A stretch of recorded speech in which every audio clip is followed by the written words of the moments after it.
sip our worries away, nice and slow. Your laughter ripples like sweet warm wine. In this jazzy sultry space you're mine.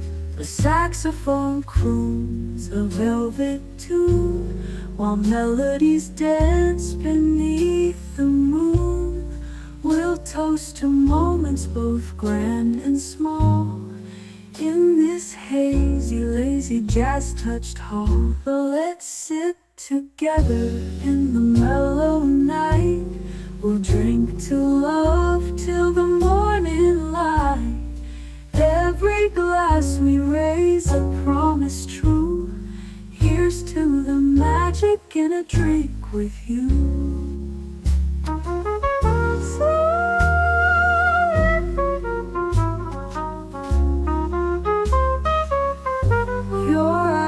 They sparkle with every click, sweet rendezvous over a simple drink. We'll share our secrets in whispers low, just you and me where the jazz flows slow. The world outside fades into the mist, but here it's our own dreamy tryst. With each sip our worries drift away. Let's stay together till the break of day. So let's sit together in the mellow night. We'll drink to love till the morning light. Every glass we raise a promise true. Here's to the magic in a drink with you.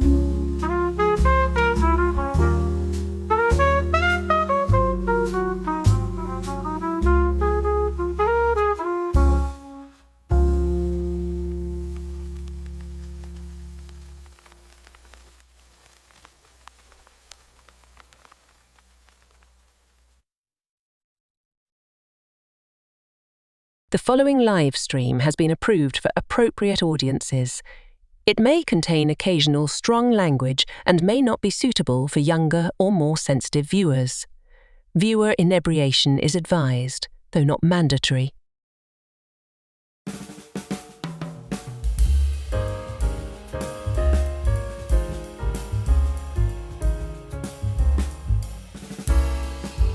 Good evening, happy Friday, and welcome back to Last Call and the third part of our Doctor Who retrospective.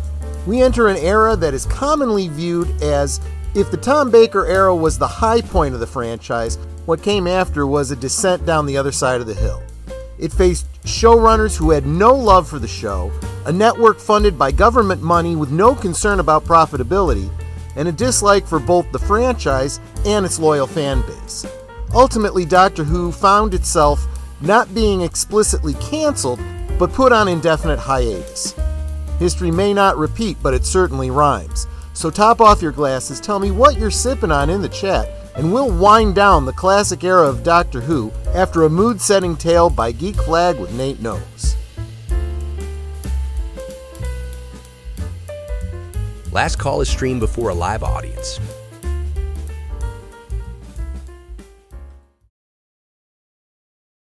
Now a different tale, Peter Davison taking over from Tom Baker. Well, I did not warm up to this idea immediately. In fact, I hated it. He was too pretty boy. His voice lacked authority. He looked like he was ready to go to the country club instead of fighting Daleks. I did finish his first 4-part venture, Castrovalva, but I just caught an episode or two here and there after that.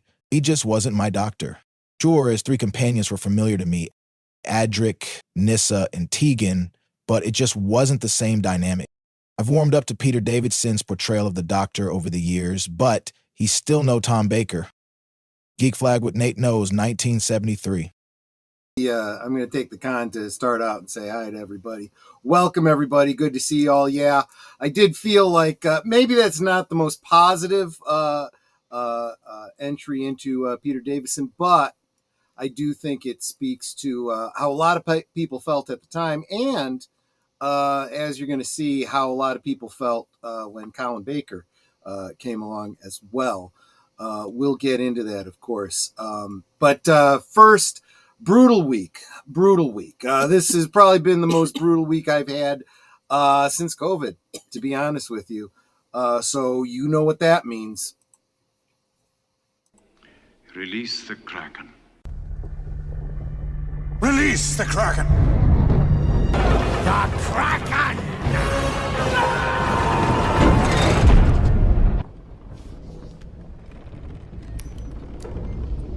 Why? Well, there you go. Salud. So, yeah, tonight's a Kraken night. But, yeah, it was a brutal week. I'm tired of being treated like a god. People denying your existence until they want something from you. And then when they get it, they cast you away again. That's just how I'm feeling tonight. So it's good to commiserate with all my friends. Starting with, of course, the wonderful people on the panel that are with me every single week, including my lovely netter of Netters Network. How you doing, my dear? And what is it that you are sipping on tonight? I am doing okay. I've survived the week, and you can show what I'm drinking because that's a This is not a sponsored stream, by the way, and I guess I would have to go bigified again to show it. What's it called again? It's Witty Monkey. Witty Monkey. What is it? Citrus Wheat Ale. Wheat Ale. It was something that she took a sip of when we were over at Binny's last week, and she's. I thought it tasted interesting. Now that it's been a couple weeks, it's like, does it still taste interesting? I figure if I don't like it, I can always use it in baking bread. That's a good point too, and or I can go old school, and yeah, you youngers probably won't know this, but it used to be when I was a teenager, you would wash your hair with beer, and it would like bring out the shine and all that in it, and supposedly make it healthier. I remember there was a brand of shampoo where they talked about it having beer in it, but don't drink it, they would say. Yeah. And Svengoolie, at the time he was son of Svengoolie, and he did a parody of that. And he goes, I know, don't drink it. And the announcer goes, no, sure, go ahead, drink it. What do we care? It could kill you. I don't know, but you do you. No, of course, back then they weren't saying you do you. That's a more recent thing, but I'm paraphrasing, of course. And of course, this master-looking guy, aged boomer, my designated driver. You might have to end the stream tonight. You never know. How you doing, my friend? What you sipping on? I got myself an unsweetened iced tea because, well, I guess English drink hot tea, but it's close enough, right? and designated driver. No, I totally get that. Actually, I should have had Turlo as my pick. He's a redhead. Though I believe the actor is blonde in real life. He died. That is true, but I'm glad you're going with the master because... well, we'll talk about that when we get to the regeneration. He's through all of these doctors tonight. You will see. But I especially have a point to make during the regeneration scene.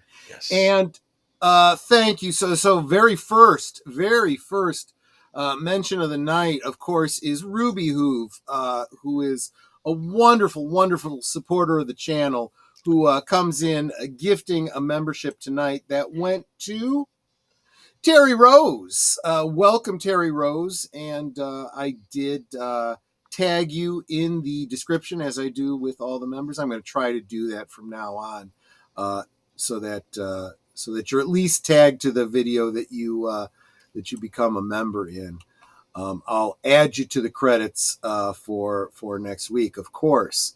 But thank you so much. And of course, the gentleman who gave his story to me in advance of the show so that I could put it together in a little bit of a snippet for you there, is here celebrating 5 months of membership, which I greatly, greatly appreciate. You are a great, great supporter of the channel.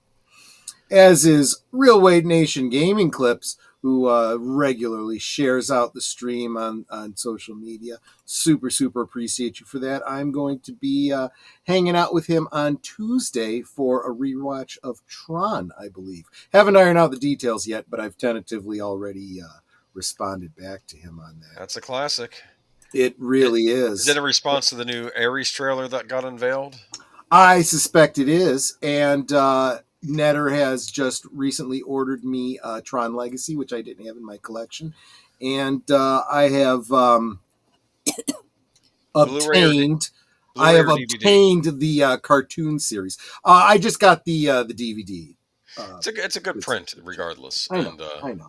I have both of those. I don't have the series because, as you mentioned, it's not available through the Disney Hook itself. you up. I'll hook you up. Yeah, I just obtained it today. Well, I do have a birthday coming up. There you go. There you But, go. Oops, I didn't mean to take you down because I hadn't said hi to you yet. Films with Friends says hello. Thank you so much for being here, Big Al. And of course, check out, he just had a 10-word review go up today. Go check that out, please. You should already be subscribed to him. I hope you are. And Doctor Who time. Yes, very timey-wimey. Welcome, Jesse Green 619. Good to see you. And we get a salute from Deleted Scenes, who is doing a Film with Friends raid with Big Al. They were watching a Val Kilmer film tonight. I know you guys had a lot of fun. And he says hail to the chat as well. Yes, exactly. And like, share, subscribe, become a member if you aren't one already. I absolutely need the support in order to keep doing what it is that I do. Curtis Selby, welcome, my friend. Good to see you. The tired midnight blogger. Always appreciate when you're here. And of course, JPRPH1 dropping the emojis over on Netter's channel because he is a member. Thank you so much for supporting us, my friend. You are wonderful. Yes, Jesse is getting impatient, and I don't blame you. We will get to things as quickly as possible. And of course, Netter of Netters Network, right over here. I love you, my dear, too. I mean, she's actually in front of me, but to you guys, it looks like she's over here, so that's why I'm pointing that way. But if you think about what Geek Flag was saying earlier, though, he was introduced to Baker pretty early on, so him getting a new doctor was a big deal because he, as an American, we hadn't discovered really. True for him, that was his first regeneration. Yes. And we have said this with almost every regeneration, fans going all the way back. People are like, "Oh, I don't like this new doctor," and it's like you haven't given him a chance.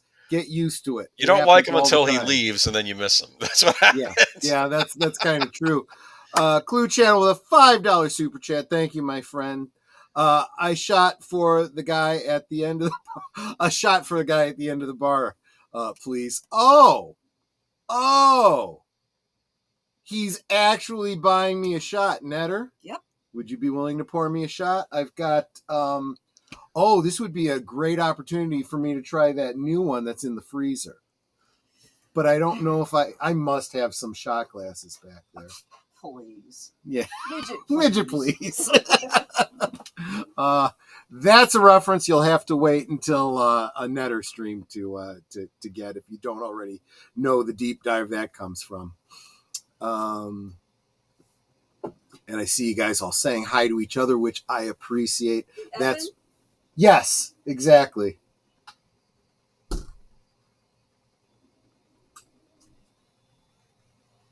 Look at that. Agent Boomer is in the chat. Yes, the hell you doing down there? No. Saying hi to Netter. That's nice.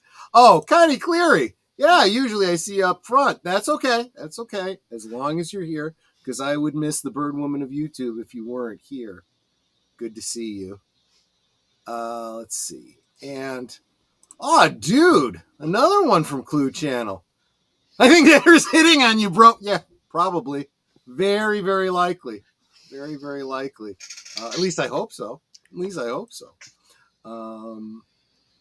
Look, whether or not anything fun happens tonight, she is taking me to bed. So just saying.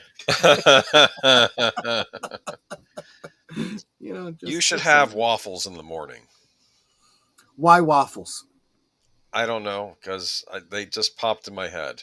Or is there some sort of a salacious reference that I'm missing? No, I just think waffles, because I haven't had waffles in a while. Not every place serves waffles. Even when you go to a breakfast place, you can't always get a waffle. You can get Yeah, pancakes, we you don't can get have a French waffle toast. iron. Then We that's don't not have going a to work waffle. for you. Yeah, You're we not don't going to have a get waffle waffles. iron, and Not I getting don't waffles. think we have any frozen waffles. And look, I'm going to just say this. This is a hot take. Some of you might unsubscribe from me for saying this, but I like frozen waffles. I think they're pretty much as good as fresh waffles. You know, Eggo waffles? sure. Well, okay. In fairness, I haven't had Eggos in a long time. I don't think they're terrible, but Okay, they're I don't not know. as good as having an actual waffle. I don't know if you can read, but on the front that's facing you, it says cheers. It does say cheers. This is actually one of our Christmas ones, but you can't see it on the frosted We've glass. got ones that say cheers. What was it like? Yeah, they're all drink related. So this was a whiskey that was recommended to me by he was a member on your, or he was a guest on your channel recently. Left Eye Ego, wasn't it? No. The actor dude. He was just on recently. Good looking guy. Anyway, hold on. I'll tell you. 1 sec. He recommended Kyle Corwith. Huh? Kyle Corwith. Kyle Corwith, right? He's a regular over on Deleted Scenes channel. As soon as you said the actor guy, heck of a nice guy. Recommended this particular brand of whiskey to me. Inexpensive, but from what he says, it's very good. And I have not had a chance to try it yet. So Clue has bought me a shot, and I am going to have this shot. Ooh. That sounds tasty. Oh, that's pretty smooth. I mean, it burns a little going down, but you expect that from a good whiskey. Oh, very, very woody. Very woody. In a good way. It comes from a wood's rum-soaked barrel, right? Exactly right. Oh, yeah, let me chase it. Chase it with what? The other super chat you got from Clue? Yes, I said you were pouring the drink. I said yes. Right. I think Netter's hitting on you, bro. And that's when I made a joke. I said, even if nothing salacious happens, she is taking me to bed tonight. So. All right. But so anyway, yeah. Big Al said he had waffles this morning. You know what? So Netter and I, we are following the chat right now on our new 55-inch OLED TV. There you go. From Samsung. We lamented the loss of our previous one, but this one is so sharp. You know, in our previous plasma TV, there was no black. It was just dark gray. You know, and the colors kind of bled. This is so crisp, and the black is black. When they show the there's like a, what do you call it, wallpaper for when we're not doing anything with it. It looks like you're looking at a window. It's so sharp and clear. It just looks like you're looking outside. Yeah. We were watching not Midnight's Edge, a WDW Pro video about their most recent one about Gina Carano. And they're showing footage of someone walking through Star Wars land, whatever that's called. And Netter's like, wow, that is so crisp. You know, is someone filming that with like a high def camera? And I'm like, nowadays iPhones have high definition cameras, and YouTube compresses really, really bad. So this could actually be even better. Super chat. I saw. Thank you. Geek Flag when 8 knows. Okay, you two, get a room. You talking about me and Boomer? I know what automobiles now. Well, between the 30-second delay and then the time it takes to, type it in, hit the send the super chat and stuff. I Going get the back to the waffles, Connie Cleary said, "Mom and I make homemade mini waffles or pancakes. Whatever's left, we freeze them." That's That's cool. Yeah. good. Good idea. So thank you for getting me back on track. So we're watching. I was talking about this on the MeWe group. Link in the description. I post on MeWe in the last call group that I've created there. So throughout the week, we have. We share memes and chats, and I share videos there.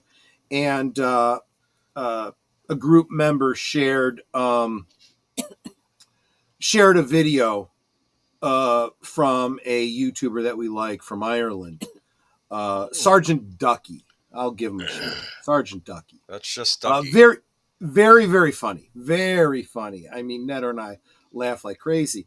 He shares it, but I already follow the guy, so I already had it shared to my watch later, and I was sharing with him. Yeah, we got it shared to our watch later. We can't watch it together until we get a new TV, which won't be until next week, which I was saying this last week. Now this week we got the new TV.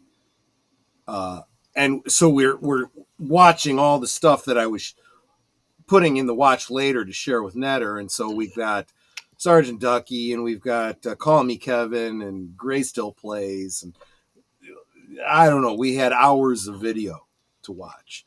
And one of the videos was Gray Still Plays he plays all kinds of crazy games on Steam.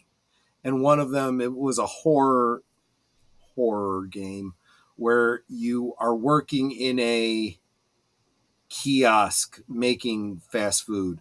People are coming to the window, low resolution, bad graphics. That's the charm and the humor of it. And one of the things he has to make is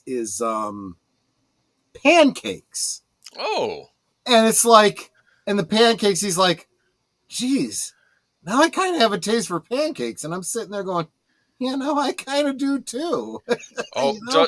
does like a little kid come up to the counter and start yelling, pancakes, pancakes, pancakes? Remember, you ever see Cabin Fever? That's what the kid in Cabin Fever does, and then bites the guy's arm for no reason. I don't know that, but there's an Adult Swim. I don't remember what the cartoon is. Making pancakes, making bacon pancakes. You put some bacon in a pancake. No, I'm sorry. I'm too drunk to be talking Bacon about this kind of stuff. pancakes. Bacon pancakes. Yeah, Netter knows my particular brand of crazy. Ask Troy the question I asked later. I don't know. Guess we'll get there. Let me back up. Is that a timey-wimey thing? I don't know. Hi, last call to Troy Pacelli. Well, I'm looking for all of the messages. I'm gonna rely on Netter and Boomer to fill me in if necessary, because between the shot and the Kraken, I'm already. You should put the presentation in before you forget how to. This is how the designated driver drives, right? Okay, put the presentation. Let's see it. Okay, sorry, Railway Nation game. I don't know what you're referring to. I'm not finding. If you can repost whatever the point is you wanted to make, we'll. Yeah, because it's like, according to the chat, I'm sorry. there are just 9 times when your name is mentioned, and none of them are like a question or statement or anything that that. Yeah, help us out here, man. And all that. Hey, it's not spam if we missed a comment and we're asking you, go ahead. Repeat whatever it was you wanted to say. I do want to call Netter's attention to her current icon. I put in blue flames around your icon because I know you love blue, and I thought you'd be encouraged. Blue's my favorite color. Yep, absolutely. Doctor Who, the new wave. So before you get started, one thing I do want to point out is we're transitioning from Tom Baker to Peter Davison. Yes. We are getting a new what do you call it?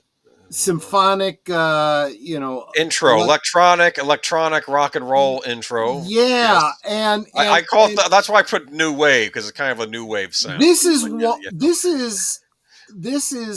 and I forget. It's the 80s, man. We're in the 80s now. Someone in the chat can because I didn't do my research, and even if I did, I'd have forgotten because I'm drunk. But the BBC had their symphonic whatever it was that radiophonic, I think, workshop. The BBC Radiophonic Workshop, I think it was called. Okay, yeah. That might be it. Yes. And they created the original Doctor Who theme back in, what was it, 63? Yes. And they used very, very cutting edge techniques. Yes. I don't know if a theremin was involved. It should have been, I feel like, but it was very cutting edge. So honestly, when you start getting into the Peter Davison era with the synth wave, electronic, it's like this is very, very appropriate, and I really did love this. Geek Flag says, boyfriend says to girlfriend, I think I got a crush on Beyonce. Girlfriend says, whatever floats your boat. Boyfriend responds, no, that's Beyonce. Or buoyancy. Oh, I get it. That's cute. Yeah, Nate is big on the dad jokes. I love that stuff. But all right. So it's a new era for Doctor Who. Now, I would argue that this era actually does begin with the final Tom Baker season. Right. But it really hits in the high gear. Because we are talking about the carryover of the companions. There you go. There's Peter Davidson's Visage. Yep. Now, what was he on before this? Did All Creatures Great and Small come before this? I know he was on that, I think, on the BBC, right? Well, ITV? If someone in the chat could confirm that for me, I don't remember which came first. That's now the big. When was Peter Davidson on All Creatures Great and Small? From Medium.com. Davidson, best known for playing the Fifth Doctor in classic Doctor Who, worked on All Creatures Great and Small from 1978 to 1990. Yes. So, in other words, he was 78. So he must have dropped in and out of it then. Okay, interesting. Yeah. That's now the big popular masterpiece show right now on PBS right now. There is a great look. His tenure on All Creatures Great and Small was, well, excuse the pun, but great. It was great. There was one scene I remember where he's called in because a farmer is having a problem with his cow. Yes. His cow is having some issues. And I'm sorry, I should say it in the British, issues. And that is not me slurring my words. Actually, I think issues, the way the Americans say it, is actually slurring your words. It is spelled ISSUES. The British pronounce it correctly. We slur the word. Anyway, that's beside the point. And he realizes that the cow is having gastric discomfort and is unable to belch. So he does a very, very small incision into one of the cow's stomachs. Remember, cows have multiple stomachs to relieve the pressure. Yes. Huh? Do they have 4? Yeah. Okay. In so doing, the gas is expelled from its side, spewing the contents of its stomach all over everyone who's present. I don't know if BritBox is carrying the classic All Creatures Great and Small, but it's worth checking out. Okay. Well, I'm just saying that the new version is very popular right now. Yes. I hadn't even known there was a new version. It's the most popular PBS show right now. It's like the big PBS good.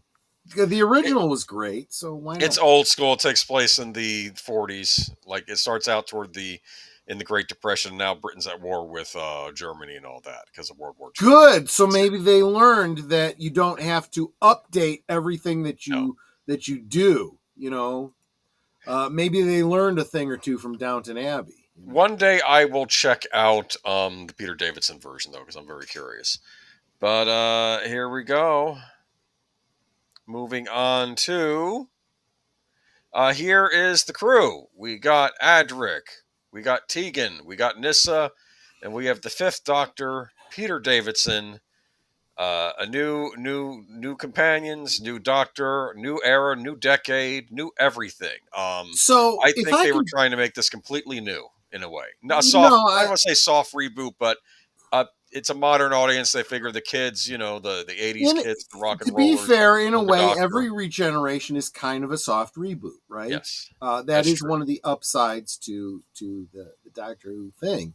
And I do have to say, this is probably the first time where I started noticing a companion in Nyssa and going, hello. Yeah, I remember the one actor that plays one of the Siren later on said that I forget the actress who played Tegan, but Tegan kept having to fall into him over and over again. He says, I could think of worse things. Yeah. Well, there you go.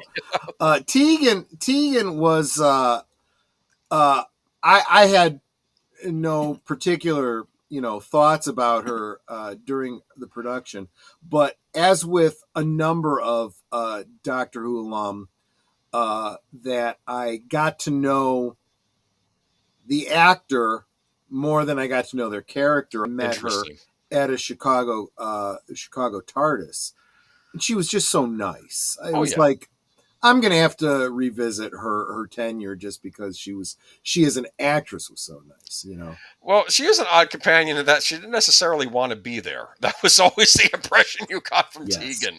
It's like, I'm just kind of here. I think she got... Okay, so I have to... Okay, I love this. Two things that I want to bring up about this picture you've just brought up. First, he's playing the recorder. That's the second Doctor's recorder. So, again... a later incarnation revisiting, elements of a previous Doctor. The way he's got his jacket and hat hanging there, Netter and I we've talked about our steampunk days and the costumes and all that kind of stuff, sewing her Victorian dresses and whatnot. And we would go with some friends that roped us into all of that, who we would go to this textile outlet here in the Chicago area, where they would often go to buy materials for the local Renaissance fair. And in one of the rooms, they literally had that jacket and hat hanging. Now, I don't believe they were screen used. I think they were examples of people making costumes with the textiles, in that shop. But let me tell you, it was kind of cool to walk in and see, the Doctor's jacket and hat and go, hey, I know what that is. And feel just a little bit better about, So Geek Flag's saying that hat looks like a church lady's hat. Okay, here's what it is. This is a cricket uniform. One could argue this is one of the most normal outfits. This is what, until we get David Tennant, maybe, or it's like one of the most normal outfits the Doctor ever wore. Yes, we do have to say that as Nate was saying, in his little entry, he did look like an Ivy League type kid. He walking around with a cricket bat. It was this particular Doctor shtick. I want to say hi to Robert's Infinite Realms. Thank you for being here. What's up, party people? Davison, who pees through because I didn't understand regeneration at the time. Oops. Oh, I understand. I get what you're saying. Okay. Yeah. I see. Because he had started with Ark in Space, which was the second Tom Baker episode, which did, and the prior one had the regeneration, or at least had something about it in the beginning, so he wouldn't have known about it. Yeah, it's interesting. But and driving songs, I want to say hello to you as well. And later, the Doctor used that move to defeat the Dalek conquest, thereafter to be referred to as the cow splooge attack. Oh my goodness! That's. I'm sure that's in one of the Big Finish productions. If you are not already subscribed to the channel, please do. You're going to fit in just perfectly here, my friend. All right. So here we have, the cricket outfit. It's what he wears. He has the celery and the lapel. That's explained in the final episode of the Peter Davison's tenure. We'll get there. Anyway, moving on. He's trying out the recorder as he's trying to figure out what am I going to dress as. Oddly enough, I think when he's wearing the cricket outfit, when they visit the episode where they visit the 1920s England, he actually looks period appropriate. Period appropriate. Yeah, Yes. exactly. And that's one of the cool things about the Doctor, right? Because he oh, see, this is what I'm talking about. Yeah, it fits right in with the martinis. There you go, my friend. See, I always figured he had that stock of celery in case he got hungry. Got a little. That is the implication. But he said that like what happens because if there's a particular type of noxious gas on the planet that's harmful to Time Lords, the celery will turn purple. And then she says, "Then what do you do with the celery? I eat it. It's at least good for my teeth." Yeah, that's what he said. Yeah, exactly right. And this was again so we already were doing this with we had John Pertwee, who was the dandy, right, with the ruffles and all that kind of stuff. Then we go into Tom Baker with the long crazy scarf, right? Yep. Now we got the cricket outfit and the celery stalk, and we're going to continue to get more and more bizarre until it goes on hiatus. Well, don't get me. We'll get there. Colin Baker was not happy about his outfit, but we'll touch on that a little later. Here we go. Moving on, though. First episode, I believe, is Legopolis, if I'm correct. Well, Legopolis was Castrovalva. Yeah, I was going to say Legopolis was the episode before it where we kind of already covered that last week, where Tom Baker falls from the radio tower and does the. So now we're going into Castle. What is it? I almost said Castlevania. I don't remember the plot. I'll be honest with you. I am working my way through all the old Who, but I'm on Pertwee still. I did kind of have the 5 Doctors on in the background. We'll get to that. JPRPH1 refers to Colin Baker's coat as the coat of many colors. We're getting to that. Yeah, basically is. You're not wrong. They should have had it. They should have. No. Let's not go there. Have a scene where he drops it. He forgets the coat and Abraham picks it up. No, I'm kidding. And gives it to David. The coat of many colors. Never mind. I'm joking. No. I dig it. Yeah. That might be blasphemous.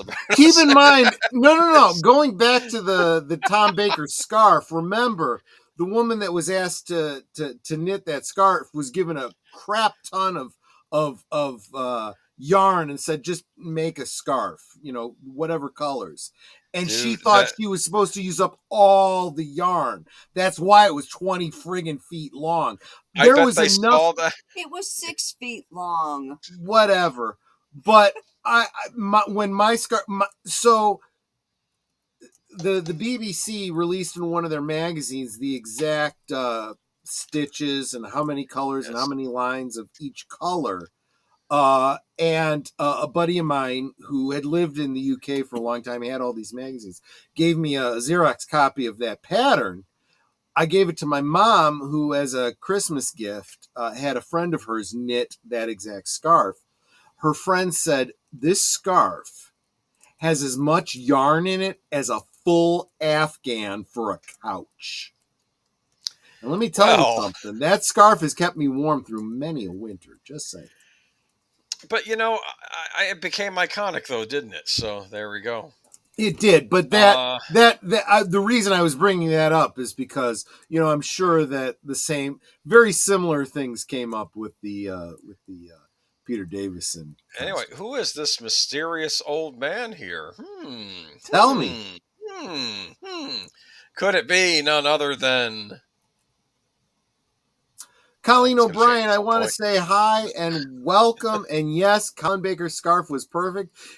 Check out my my stream from last week where I was actually wearing that Tom Baker scarf and a brown fedora, not the exact correct one, but a brown fedora. Look at Adric. Look at Adric there. Poor Adric being, I guess, tortured by the Master. Yes, it's the Master again. He always shows up when least expected. Let me right? just say, poor Who's this Adric. weird old man that's being played by Anthony Ainley? Poor Adric is going to be a recurring theme. I wish I could remember a quote that Tom Baker's outfit was what an alien would think a human would wear, but Colin Baker's was what a human would think an alien would wear. Oh my gosh, Colin, that's a great point. Yeah, absolutely. So here we go. They stopped the Master. I'm gonna get to this at some point, but there we go. Yeah. And this is from the episode Kinda.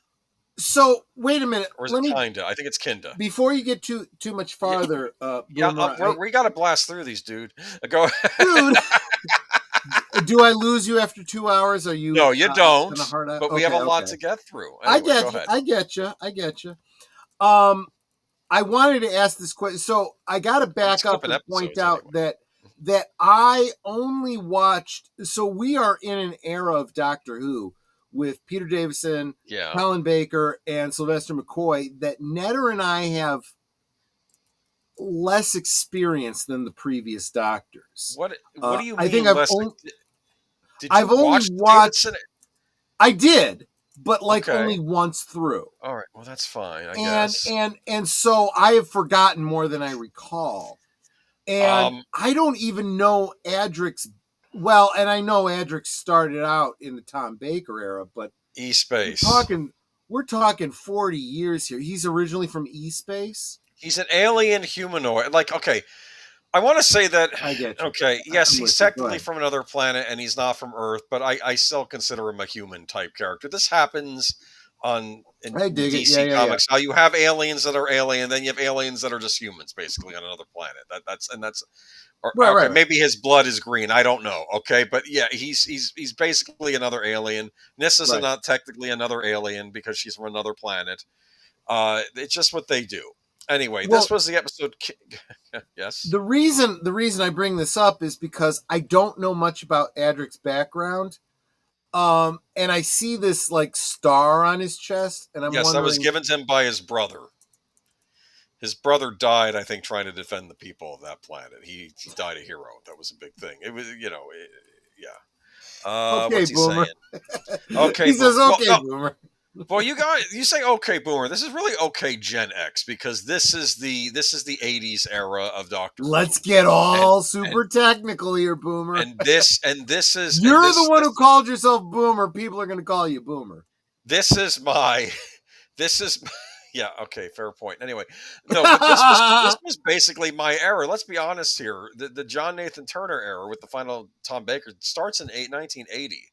I would have been 3 at that time. So this is the Doctor Who of my childhood. This whole Davidson era, Colin Baker, and I dig it.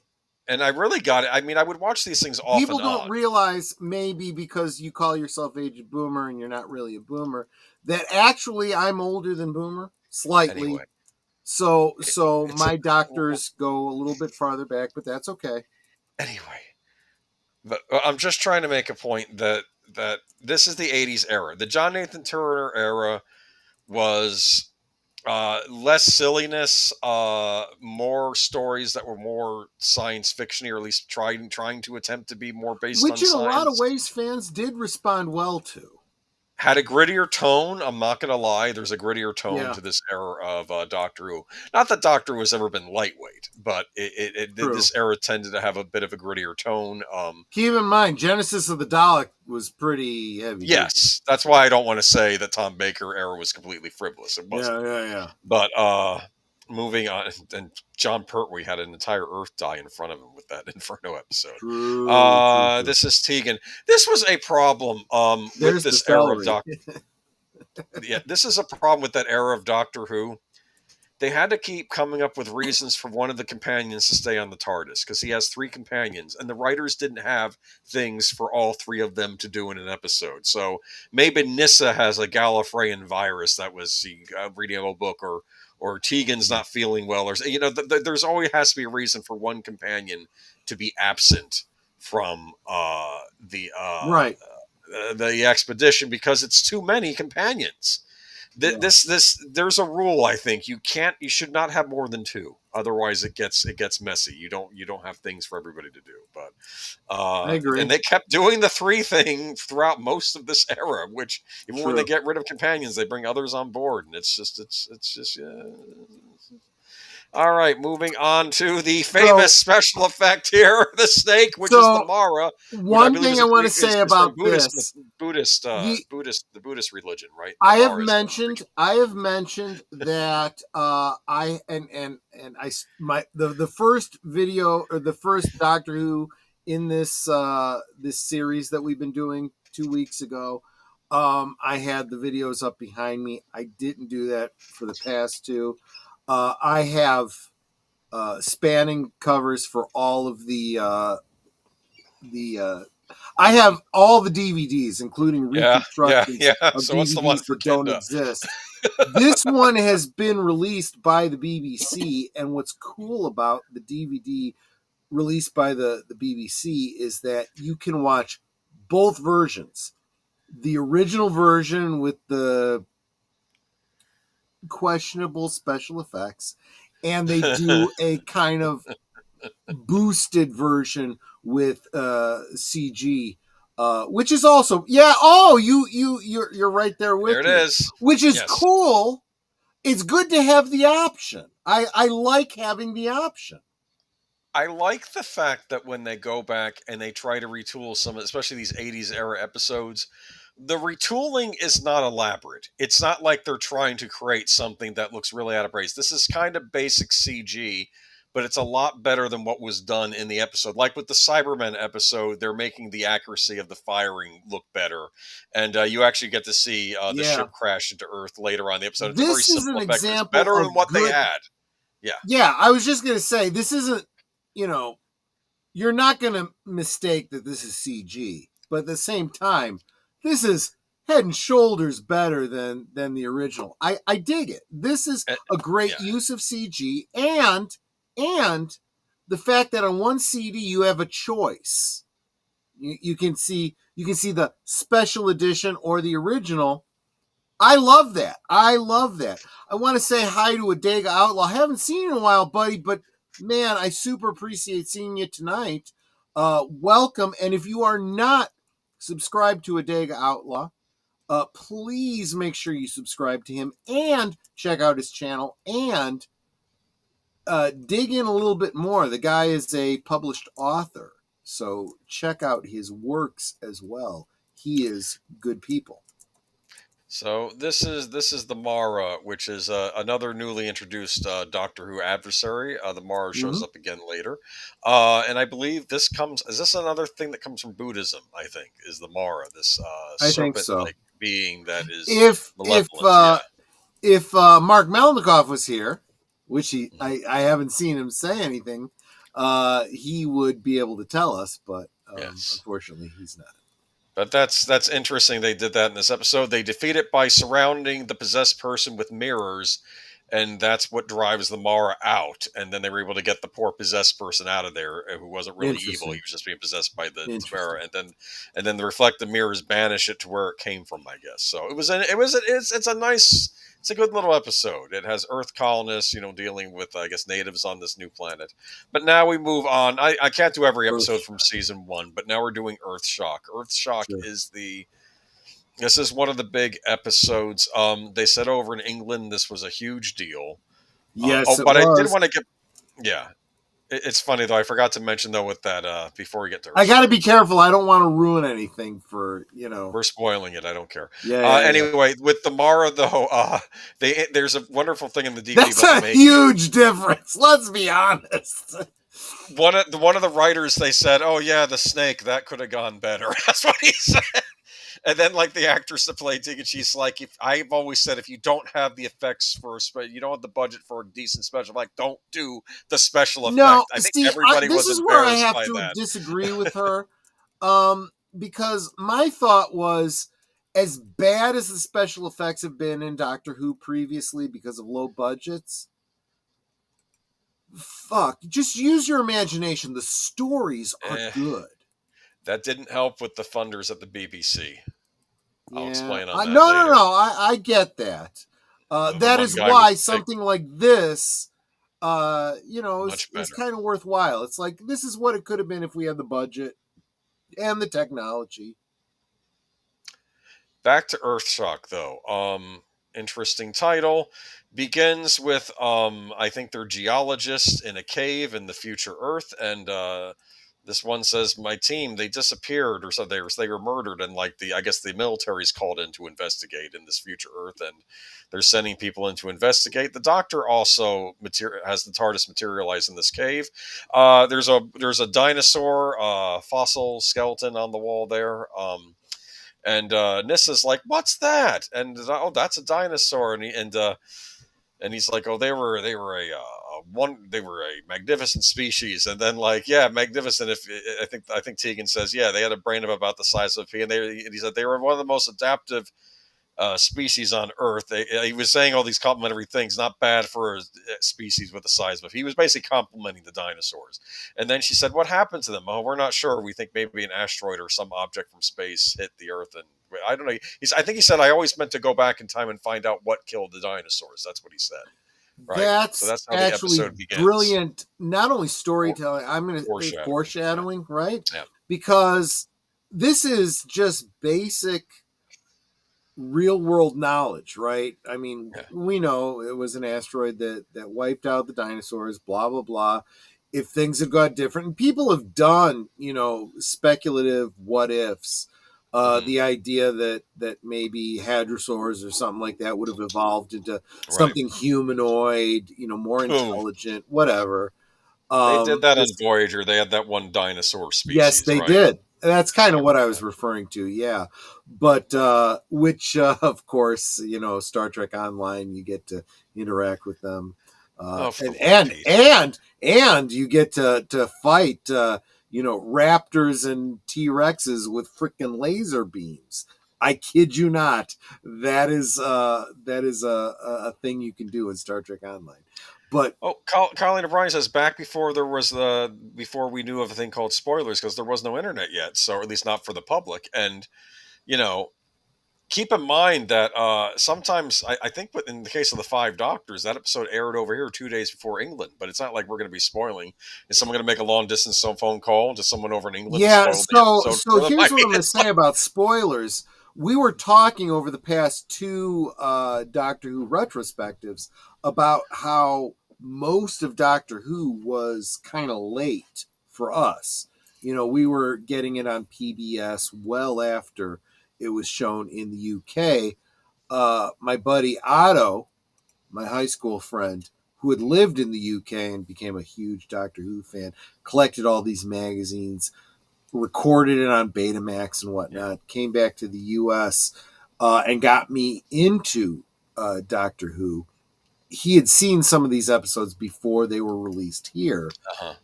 Took me to my first sci-fi convention where I saw Blake 7 and Doctor Who, and before they were actually released on PBS. Those, I guess you could think of as spoilers in a way. But like I said, he had these magazines, these Doctor Who magazines, that I would go over to his house and read voraciously. They were kind of spoilers, but I didn't care. This was how I consumed Doctor Who at the time. And for all the people that are like so spoiler averse, look, when you love something, you consume it however you can. We don't know, Troy. It's a theory. It's a prevailing theory, but theories nonetheless. No 100% concrete evidence that meteor killed the dinosaurs. Well, I mean, it's as close as you can get, because we know about. They're thinking about what could have caused thing on that mass. We know about an asteroid that hit the Yucatan. We can date it. To be fair, even the Doctor says we don't really know. I meant to go back and find out what did. Remember, he says that. I think he which is interesting because and again, so bringing us back to the topic at hand, that's great foreshadowing, right? Yeah. So here we go. So there are these creepy looking android things running around in the cave, and Yeah. there's a very interesting scene when you see the one of the military guys. He has the soldiers on the scanner as little blips, and he sees other blips in there. And then suddenly his three soldiers scream, and they go like they're getting garbled, and they go ah, and then the little dots blink off the screen. And this is before Aliens came out, because I saw something similar in Aliens when they're seeing lights go out, and they still see the three other lights. So they're when the soldiers eventually go in there and they see the doctor and Tegan and Nyssa, they're figuring, hey, these, you're the ones that killed my men. And he says, of course, then they finally see the android shooting at them, and they says, no, are they yours? And says, no, you'll find that they'll kill me as easily as much as they'll kill you. We just got here.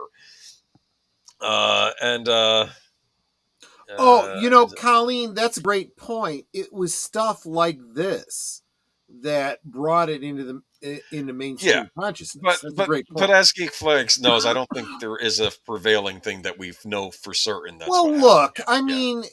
there were no humans alive at the time. We have no written. Yeah, they were. I saw that movie Dinosaur. They kept saying, "I'm the love monkey." We do the best we can with the evidence we have, and draw inferences. Okay.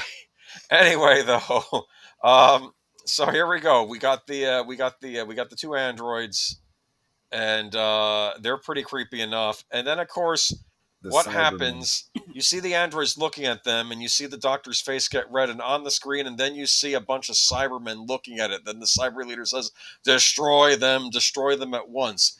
They said when British youth saw this over in England, they went nuts, because some of them had never even gotten to see Cybermen before, because as we said, they would show a Doctor Who episode once and then they would never air it again over there. Yep. So they would read about it in books and magazines. They always knew about the Cybermen, but they never got to see them again. We did talk about that previously, how even the Lost episodes had novelizations of the serial arcs. So the stories were preserved. There was a way to catch up on Doctor Who, so to speak. Adega Outlaw says, I'm a fan of the magnetic reversal theory for the mass extinction. Interesting. Yep, I've heard that too. Okay. I've heard that too. Anyway, so here we go. We have the Cybermen here. The Cybermen. No. It was absolutely an impact, and we're going to talk about exactly what killed the dinosaurs in just a moment. Let's get through this. Look at this, though. Look at that visage there. This, in my opinion, is still. This is another upgrade to the Cybermen from. I think this is the best Cybermen design. I prefer a lot more than the New Who design. If you look carefully, there's like a clear plastic. You what?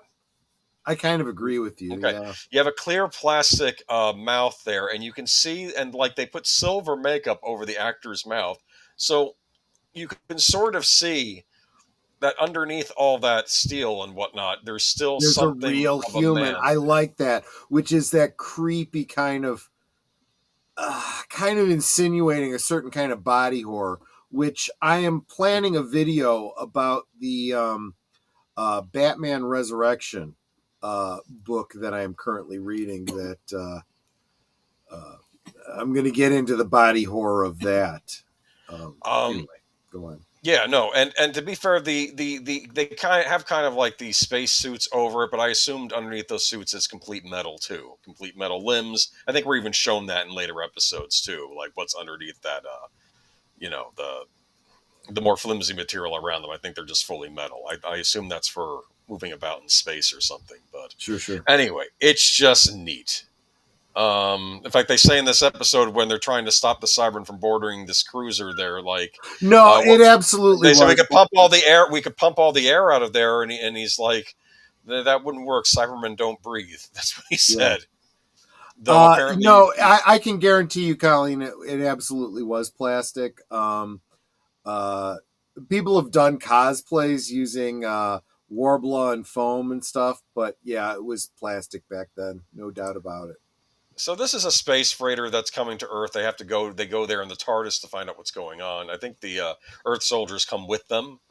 Yep. Because they're trying to find out what this is all about, and it turns out that it's basically like a space trucker, right? This lady right here, and she has a crew, and they're transporting stuff to Earth. I don't know what they say it is. Why does she look like Swoozy Kurtz to me? I don't know. They thought that was odd casting because she's usually I guess she was usually an actress in stuff like Upstairs, Downstairs, or stuff like that. Yes, She's the captain of the ship, and there's like 15,000 canisters aboard the ship.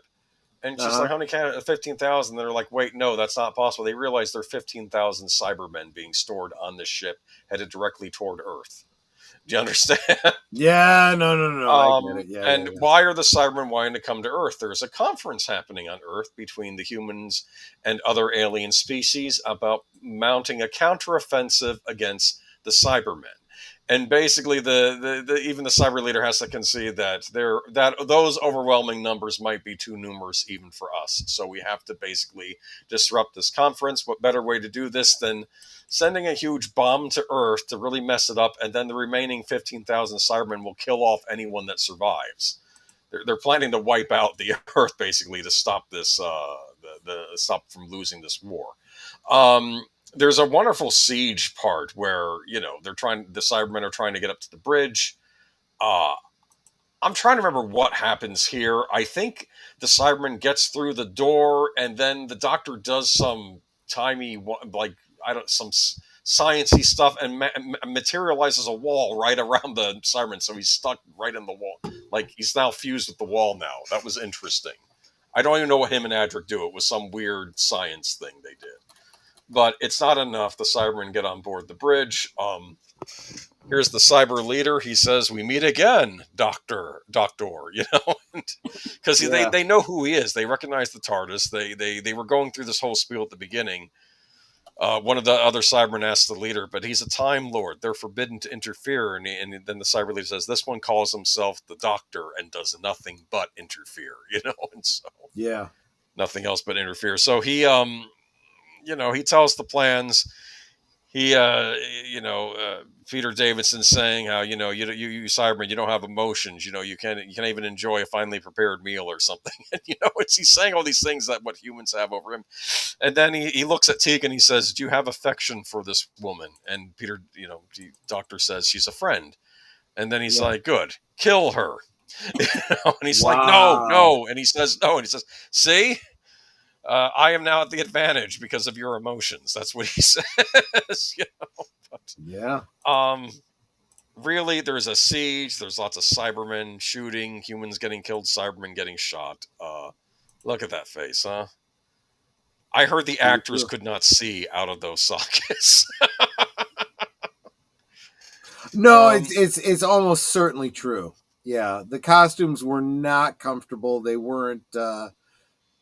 They were made for looks, for getting the scene, Colleen, I hope those are made out of plastic instead of metal. I think they were, but keep in mind. No. I will even tell you, just looking at this costume, I can tell you that helmet probably vacuum formed, almost certainly. If I was to do a cosplay of that, that's how I would do it. Yeah. Look at Geek Flag sent you a super chat. I hope you don't mind, Troy, but I would like to buy the lady a drink. So, Netter, well, are you specifying the drink, or is it up to her what she drinks? You need to let us know. It's a Harvey Wallback. No, and I certainly don't mind at all. Okay. No, that's perfectly fair. If you were to have an adult beverage right now, Netter, what would you choose? If it's a shot, Jaeger. Anyway, so a Jaeger shot. I think Netter needs a Jaeger shot. I just dropped a support goal. I am almost at the end of my drink, and I'm thinking if you guys want to buy me another drink. I don't actually remember what the what the goal was I set. I just see 1 of 10. Oh, okay, wait. I want to finish my drink. I'll be broken. Buy me another drink. So I guess if you get 10 super chats or super stickers within an hour, at 57 minutes 18 seconds. Yeah, and technically that one from Geek Flag applies too. But at the same time, he has requested one for Netter. So, Netter, I think you need to have yourself a Jaeger shot now. Okay. Oh, I'm going to steal your shot glass, though. Oh, my goodness. Okay, anyway, well, that's fine. Geek Flag says it's Boomer, always you need to. this is what the stream is all about. Sometimes it's always ladies' choice. Okay, well that's fair. That's fair. Thank you. Can I get back to what I was trying to say? Yes. So apparently the Cybermen talked in this really cool metallic thing, but those voice box were built into the costumes. That was their yes, actual voice they were. box. That was and I've seen people at conventions who actually have those built into their costumes with a speaker in the chest and everything. Yeah, it's pretty cool. Anyway, though, but they didn't always have the wires taped, so when they put them on, one of the actors got part of his face sliced a little bit. So they taped them up after that. I think he was okay, but it was absurd. Maybe got some stitches. I don't know. Anyway, so here we are, moving on. Okay, Netter's gonna have her shot right now. You can sip it. I mean, you're not. It's a shot. You're supposed to chug the shot. That's true. Oof. It's been a long time since you had a shot of Jaeger. Anyway. Yummy. Look, I just got to say, Netter is the one who introduced me to alcohol. Okay. So we have an army of... Boomer? Yes, we have an army of Cybermen on the ship. They're going to blow up the Earth and then kill everybody left. And Doctor has to stop them. Adric figures he can stop the ship they're sending, the bomb ship, from crashing by using his mathematical skills. The Doctor is stuck on the TARDIS. By the way, this is a Cyberman in the TARDIS. I often thought it would have been funny if during New Who, one of these 80s era Cybermen walked out from the depths of the TARDIS because he got lost in there for the last few decades. That might have been kind of funny, but they didn't do that. Anyway, but yeah, there's some danger here. Peter Davidson uses the star Adric gave him to plug up the exhaust on the Cyberman's chest because Adric's star was gold. Adric was trying to sneak it to him. Yeah, that's probably something you should mention, that gold is like kryptonite to the Cybermen. It plugs up their exhaust system. It suffocates them. I guess they still have to. That by accident? That I don't remember. No, it was known by from Revenge of the Cybermen. It was introduced there. Oh, okay.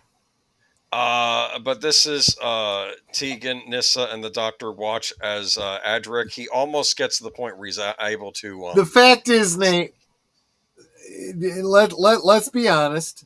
Wonderful married couple. If I wanted to get lucky, I could absolutely get lucky. There's no doubt about it. She's a champ. Okay. Yes, she is. You're absolutely right. Okay. So, the... I don't speak any German. Well, except for kindergarten. Get very, very basic German. So I think what I learned from World War II movies. So I think the Doctor was also trying to stop the ship from hitting Earth, but I think it just ends up going forward back in time. And the Cybermen, the Cyber leader's like, we'll still win. It'll just kill off humans in the past rather than the present, okay? But Adric's trying to reverse the code. He almost hacks it and gets the code, and then like a dying Cyberman shoots off a thing at the computer console, and then he can't, and then the other Cyberman dies. Adric's stuck on the ship. He can't, and then Adric's laments, I'll never know if I was right. Ship crashes into Earth. The Doctor manages to kill the Cyber Leader. This is the Dr. Tegan and Nyssa looking on his horror as Adric crashes and dies on Earth. Turns out the ship crashes in the dinosaur era, and now we know what killed the dinosaurs. Okay, yeah, he was his ship was literally the asteroid that killed the dinosaurs. Yeah, and this is fascinating. In the very next, and then it just kind of goes silent. They're crying, and then it goes silent, and there's not even any music in the credits. A companion has died. Mm-hmm. I don't want to spoil something, but the silent credits are powerful. Yep, I think it's just played over that image too. Powerful of his crushed metal that his brother gave him. Yeah. So In the beginning of the next episode, this is very interesting. Nyssa and Tegan are pleading with the Doctor. You have a time machine. You can save Adric. Save Adric. They're pleading with him to do this. And the Doctor has a very interesting response to this. I have it right here. Don't ever ask me to do anything like that again. You must accept that Adric is dead.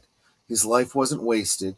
He died trying to save others, just like his brother Varsh. Yes. And it brings up the first time where there are certain things even the Doctor can't do. He's not going to interfere with something like that. He's upset that Adric died, but he can't do that. Because I guess in some ways that'd be playing God or going against the forces of the universe or something. And that's sort of played upon later in New Who with the certain fixed points that you're not supposed to tamper with. But yeah, I was 18. Real quick pause. I want to ask Colleen, where are you from originally? That you had visited Germany and so forth. I'm just curious. Go ahead, Boomer. Okay, but then next episode's Time Flight. It's another master episode, and that's how the season ends. Folks, I'm broken. I'm broken. Anyone want to buy me a drink? Keep me going.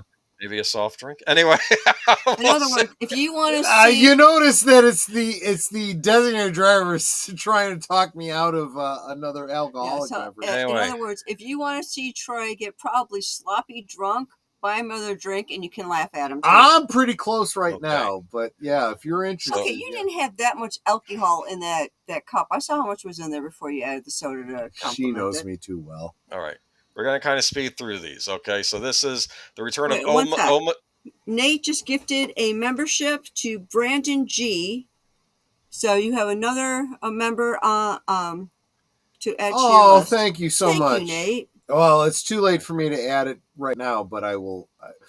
Just because I'm too fuzzy to do that now, I'll do that later. There you go. She has her explanation where she's from.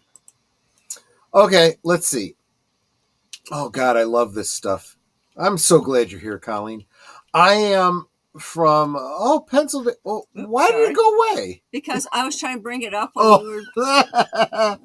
I'm from Pennsylvania suburbs. My grandmother was from Pennsylvania. She always referred to herself as the little old lady from Pasadena. I studied German in high school and did an exchange program between high school and college. I don't drink anymore, though. Good memories. Yeah, Netter doesn't drink that much, so she's a cheap date in that regard. But when she's a little bit older than I am, and on my 21st birthday, she took me to Benihana here in Chicago, and bought me a Japanese Boilermaker, which was sake and what was the beer the Japanese beer, Netter? Sapporo and sake, and I was friggin' ripped.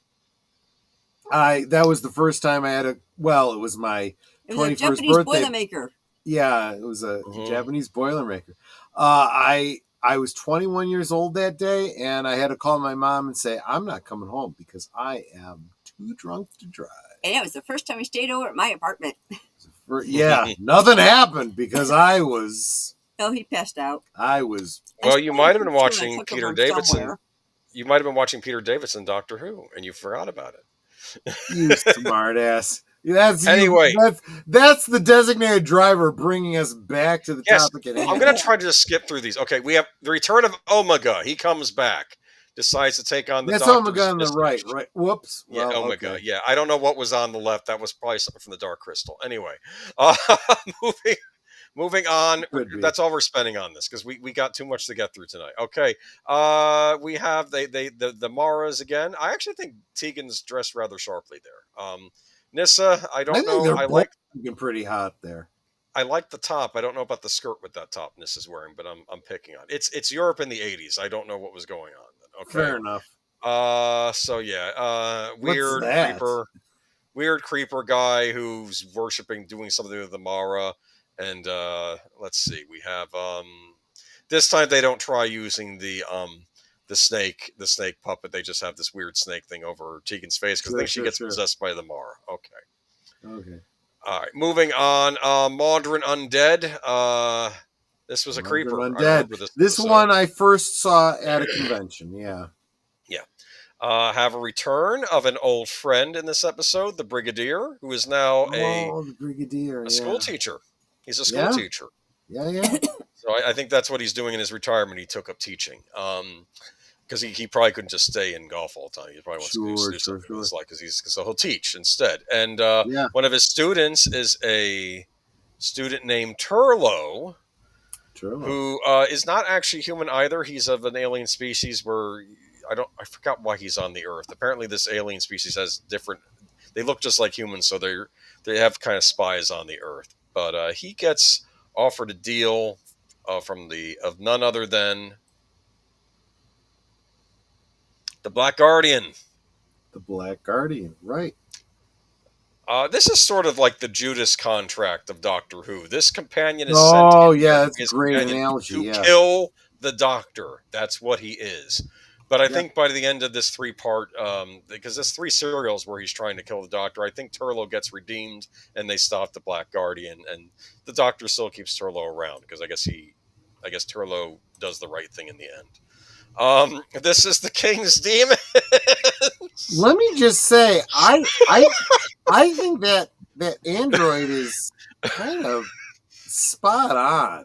That looks pretty cool. If you get the King's Demons DVD, I think you have it. There's a thing on there called The Chameleon Chronicles. The producer, John Nathan Turner, went to some convention where someone was showing off this lifelike robot, and he says, "I'm buying it. We're putting it on Doctor Who." And I love it. He bought it, and then they realized this thing wasn't as animated as they thought it was going to be. But here's what I don't get, and this is why they never put Chameleon in hardly any episodes. He shows up here, and I think he shows up like one other time. Yeah. Because he was supposed to be the 4th companion. And I'm like, his name is Chameleon. He can look like any human being. Why didn't they just have him take on a persona? I know, and they could have had any actor at any actor play him. Even the actor voicing him could have been the one persona he takes on. Exactly. Oh, the android looks exactly like does the Doctor Who Lost in Time game. It might be the same android. This is from a particular race of aliens created this android.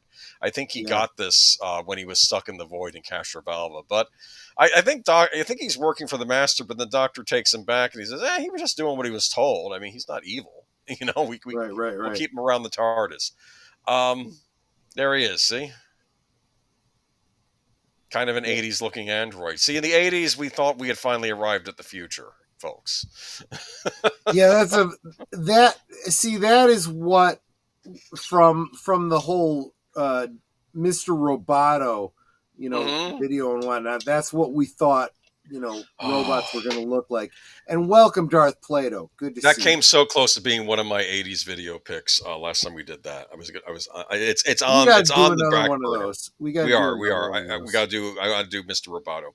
In my high school yearbook, my senior year, they wanted a quote. I quoted Tom Baker's last time in his last. That's pretty cool. That's pretty cool. All right. So that's Chameleon. Welcome, Dark Woods Presents. Good to see you. So now we get to the 5 Doctors. Time for the big one. This is the big Peter Davidson era story. Yeah. You had to have been hyped for this, even though, because you're like, this is a reunion special. Dude, you don't even realize we knew about this in the U.S. long before we had access to it. So we were like, how the hell can we watch this? This was a huge deal. It took a while before it was released on PBS. This was, again, long before the internet. We didn't have any way of snagging this online or anything like that. I have to interrupt. Darth Plato's in the chat saying Earthshock was great. I have to repeat our Earthshock segment again. Because he missed. I'm kidding. We spent a lot of time on Earthshock. You might have to back up a little bit, Darth Plato. I'm joking. But yeah, exactly. Anyway, though, but this is the 5 Doctors. This was a huge deal. I was doing some research. Just a reminder, folks. I'm completely broken. If I have a goal set. If you guys want to buy me a drink, Tom Baker was inserted into the event from footage from the unaired episode that was Shada. Yeah. Yes, Okay. exactly. It was. Let's get into completely the bad first, and I don't think it's bad because I think the episode succeeds despite this. Tom Baker didn't want to come back for the special. WTF, man? Come on! I know it's only been 2 years since you did the show, but come on, he had his issues with the show and whatnot. What? He probably didn't like the last season. He probably got angry about the last season. I'm sure that's what happened. But I don't care. I think it would have been awesome if he was here. I think they still found a great workaround, and I think the episode succeeds despite him not being there. I don't know who they would have picked out as his companion. Leela? Maybe it would have been him and Leela. But Possibly, just because they're not going to do Sarah Jane because she shows up in this anyway.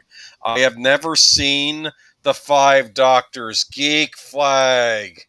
Oh, Nate, it's worth it. Check it out. It's one of the best episodes of Doctor Who yeah. ever. It's just good. It's just good.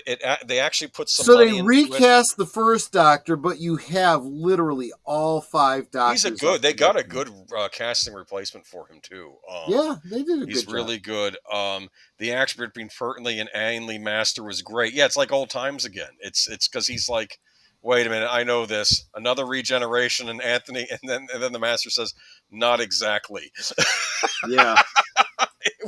The dialogue is so good. This is just an all-around great special. It turns out that they got money for this. The Australian money pumped some money into this. The Australian government, which was odd, and they didn't even have any stipulations for it. So they were actually able to make this a bit higher budgeted than the usual Doctor Who episode.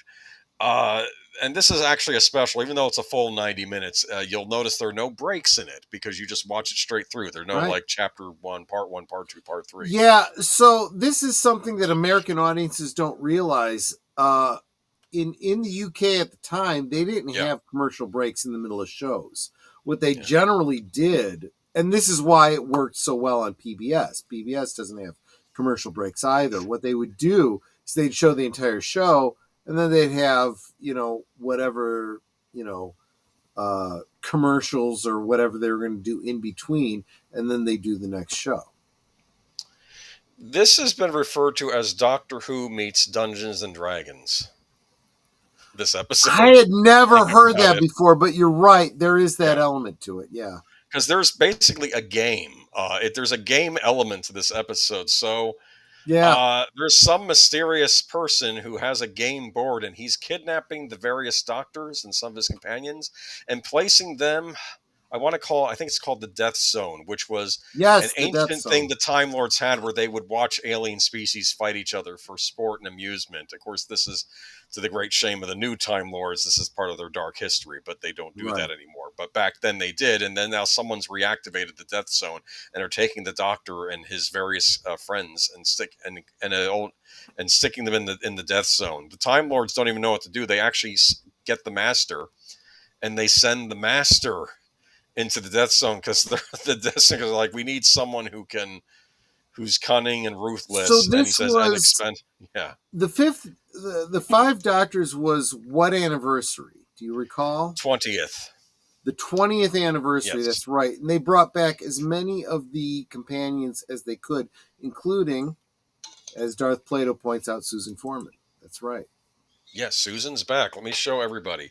And there are even cameos by other companions when they're seeing like kind of these phantoms. Like Troughton sees Zoe and Jamie, and I'm looking at Zoe and Jamie like, did the actors age at all? They must have aged well because they didn't look that different. Which draws the impression that some of them could have been drawn from any point in their timeline. Some of them might have been older, some of them maybe not, And then there was, I think Liz Saw shows up again as one of the Phantoms. That's right. Does one of the unit officers who I think got into trouble during the Pertwee era, during the Green Death. But he shows up too. But those are Phantoms. Yeah. But there's Susan. It's right. And before this episode starts, they show that scene with William Hartnell says, "Someday I will come back." Yeah, that was his final words to Susan. And now it's kind of fulfilled in this episode, isn't it? This is all we have because I don't think we're ever going to get a return of Susan Foreman otherwise. No, and I think this was cool. I have felt this was a great missed opportunity in the New Who era to revisit Susan Foreman. I would have loved to have found out that she had a regeneration, and the Doctor has a chance to reunite with her. Yeah, Mike Yates and Liz Shaw, but it wasn't actually them. But it was the actors. I give them points. The actors came back just for a little stunt in the episode, and that was really cool. Yeah. Tom Baker didn't get along with the showrunner, John Nathan Turner. That's why he didn't return for the 5 Doctors. That's fine. Right. That happens. I heard that's why Eccleston didn't return, but I might have heard maybe that was a rumor or not true. I don't know about him and Russell T Davies. But and of course we have Patrick Troughton gets paired with the Brigadier. Right. That makes sense. And which is rather cool. Yeah. And then we have, and of course, the Brigadier's like, oh, I was hoping for an old friend to show up at my, I guess he was giving a unit speech because he was retired at that point, but he came back because I guess he gives Colleen makes a great point. They keep teasing it new. Yeah, he talks about being a father and a grandfather, and whatnot. But he also points out that he doesn't know what's happened to his family. He assumes they're dead. And then, who else do we have in this episode? And we have Sarah Jane Smith is back and paired with John Pertwee. Right. Yeah, she knows John Pertwee, Doctor. Yeah, so that's sense. Okay. Yeah. And she's like, oh, but it's you, but it's not the other you. The one he says all teeth and curls. No, that hasn't happened yet. You know. Yeah.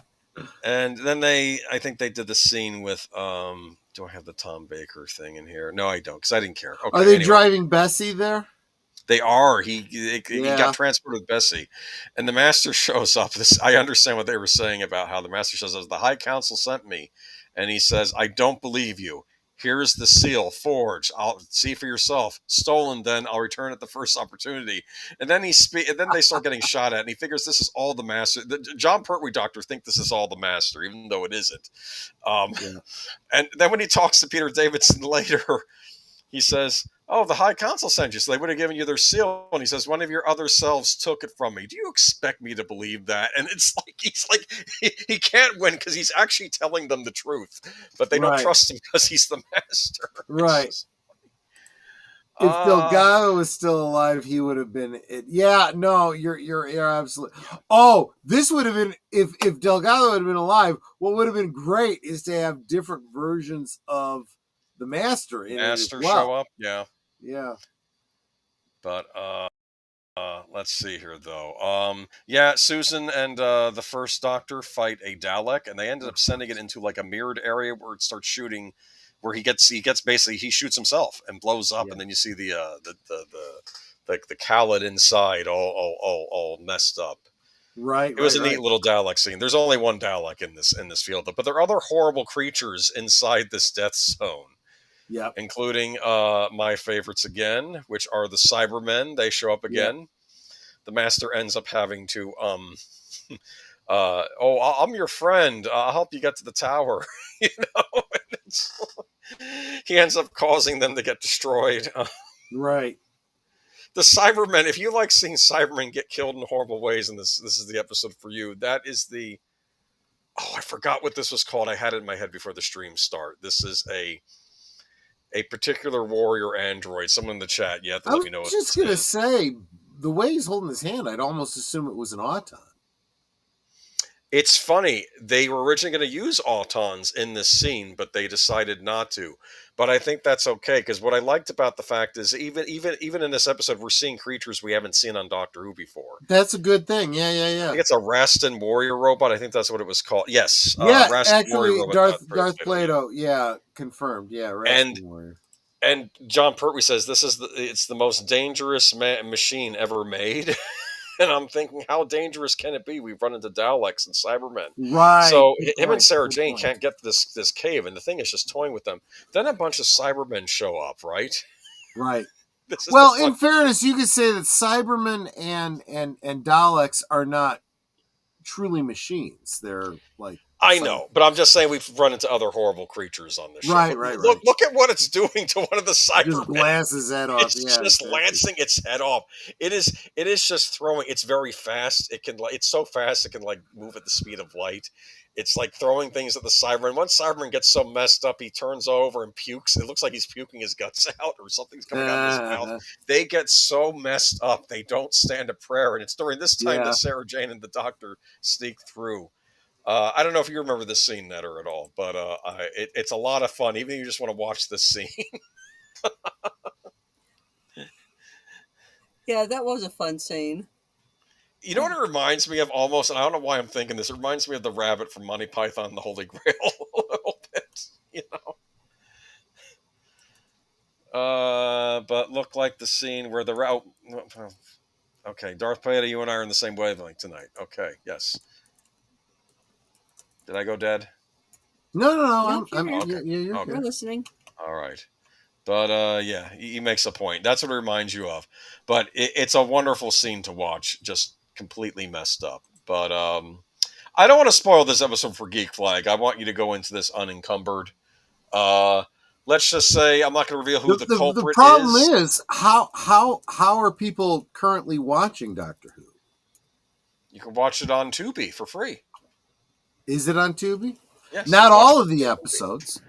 No, you're thinking of England. England is where they have the whole weird thing with certain episodes. I think they're still available over here. I can double check on that. But you can also watch it on BritBox if you're a subscriber, or like you said, you can get the Blu-ray sets or the DVD sets too. But there are ways to watch it. I would highly encourage, if you are a Doctor Who fan at all, go ahead and start doing your own physical media collection.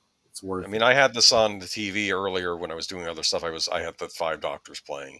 Still holds up. It's almost like a little movie. It's really good. I don't want to spoil the ending for you because a Geek Flag, you really need to check this out. Even if you don't like the Davidson era, you'll love this this episode. You're about 5 by 5. Is that good? Yeah, I hope so. Do you have slides of dimensions in time, by the way? No. Oh, okay. We can do that next time if you'd like, because doesn't it happen after the 7th Doctor? I can have it before You're the right. You're right. It happens during. I'll do something for it. That was the EastEnders Doctor Who crossover. Everybody was begging the BBC it was. For. Oh gosh, that was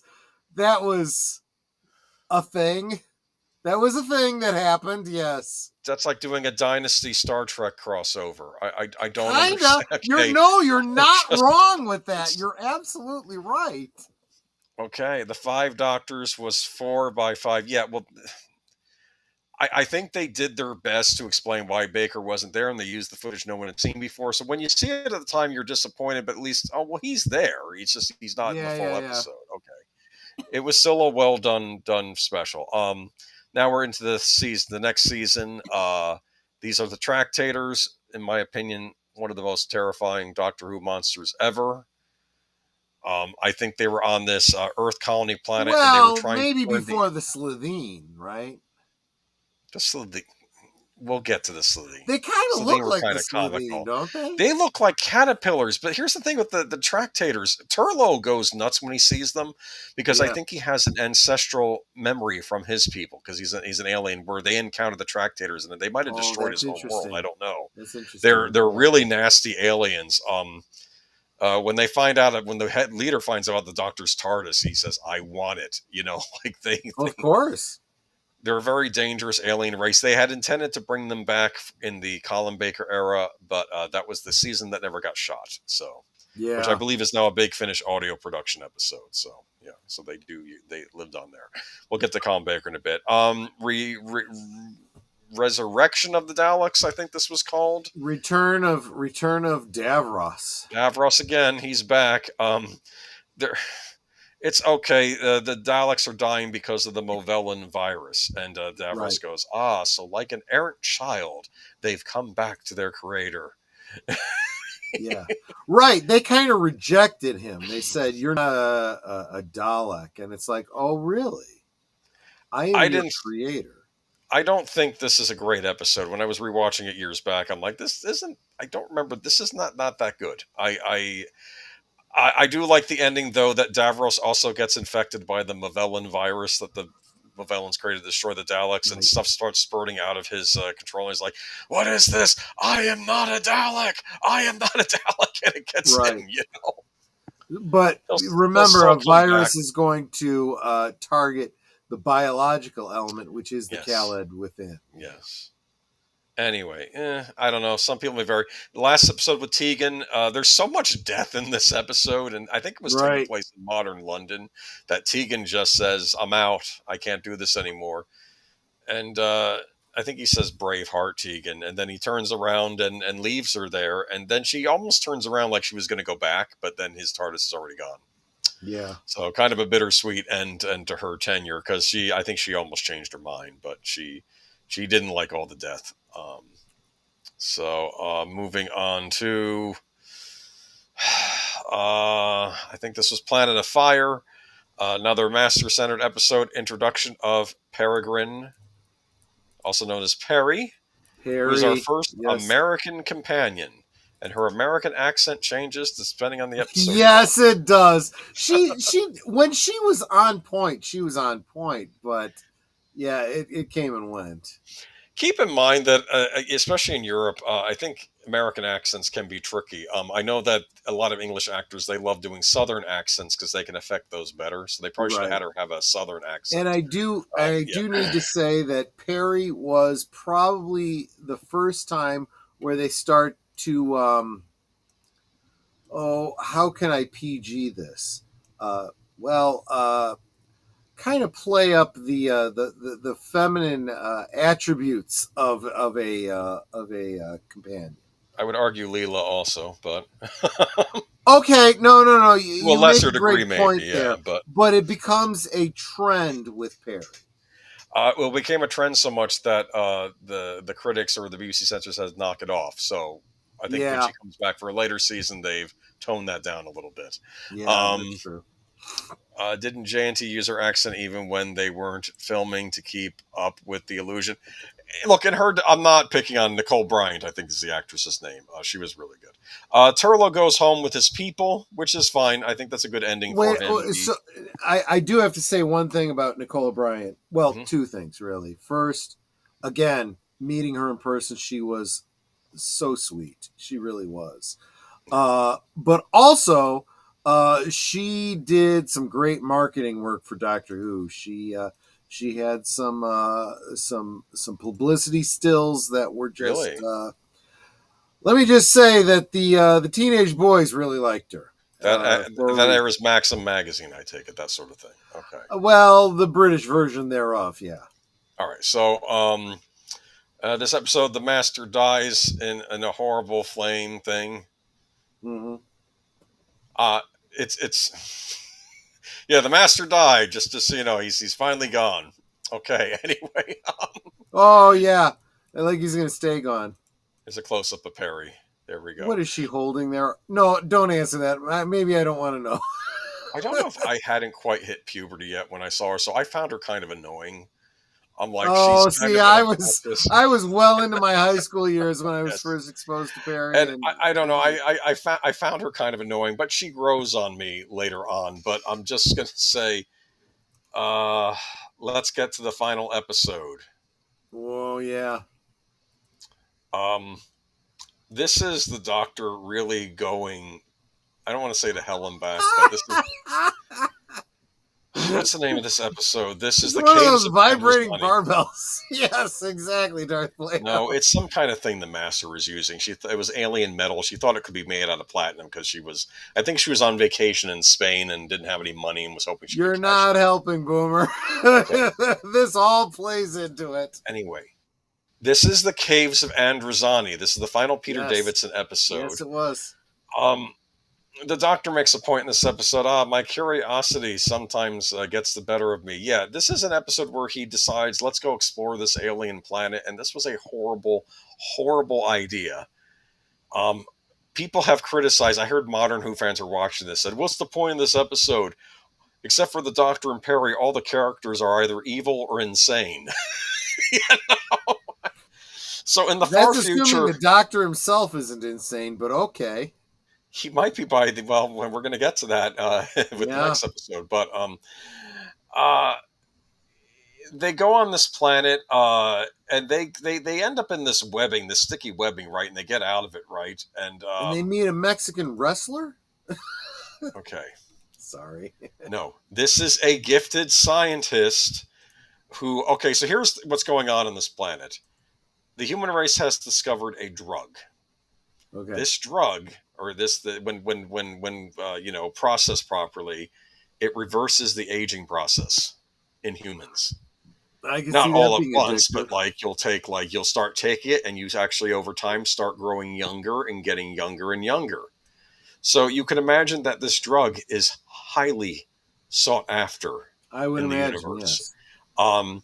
He's the scientist that creates these robots, these androids, to go down and mine the substance, and he gets betrayed by his business partner, and he ends up getting horribly scarred and puts on this mask.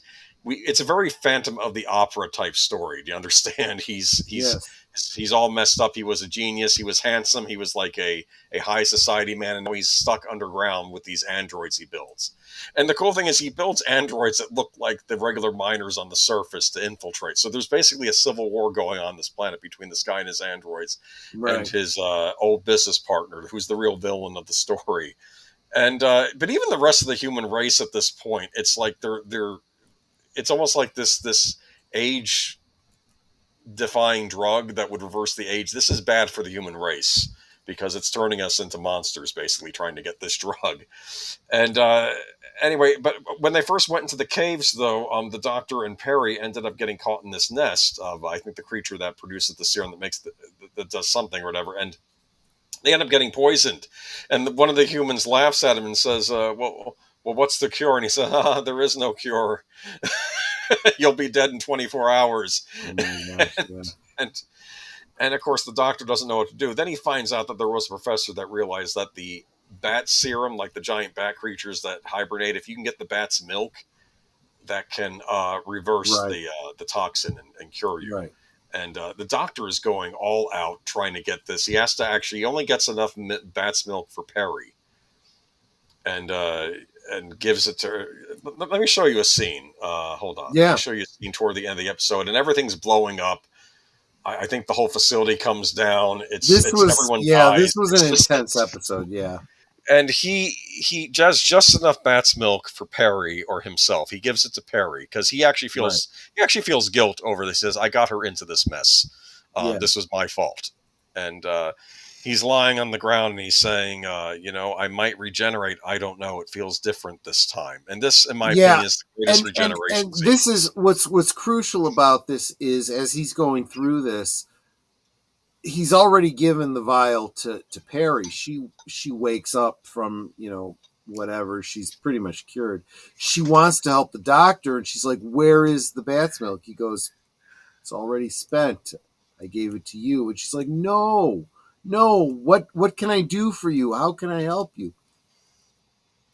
Well, I may regenerate, maybe, but he's not sure. Different this time. Yeah. When he lies down, suddenly, and it's funny, on one of the special editions of this episode, they get rid of this whole sequence, and I don't know why. I think it's great. I know it's 80s video effects, but it works. So you have all of his companions come up, like Tegan says, "What's that you always told me, Doctor? Braveheart?" And then this is like, "You mustn't die, Doctor." And then Turlo says, "Yes, you mustn't die. Too many of your enemies." And then the Master is in his memory saying, "Yes, die, Doctor, die." Yeah, and it's real creepy because Adric shows up, and then he's like, "Adric?" And then suddenly the Master shows up, and he's like, "No, my dear Doctor, you must die. Die, Doctor." And he starts laughing maniacally, drowning out all of his companions' voices. Right. And then suddenly you hear muffled underneath, and I don't quite know what they're saying, but this is what I think they're saying underneath as he's laughing. I'm almost hearing, "Die, Doctor Who. Die, Doctor Who. Die, Doctor Who." Like you almost hear it muffled underneath. And it's like this intense scene as the Master's in a way. I almost feel like that's the powers that be at the BBC saying that, to be honest with you. Maybe. And then he finally comes out of it, and we get Colin Baker. Very and this is interesting. Where the season should have ended. Yeah. And usually the commonality is that a season usually ends with a regeneration. I mean, excuse me, let me rephrase that. When you have a regeneration, it's usually at the end of a season. That didn't happen here. Yes. They finished the season with Colin Baker, not giving people, the hiatus period to get used to the fact that, well, next time we come back, in 6 months to a year, it'll be a brand new Doctor. Very I next will say, week, you get the first Colin Baker yeah, episode. and I will say one thing that I thought was pretty cool about this. Colin Baker, materializes in, still wearing the cricket outfit, covered in the gore and whatnot. Yeah, that And outfit I got love messed up.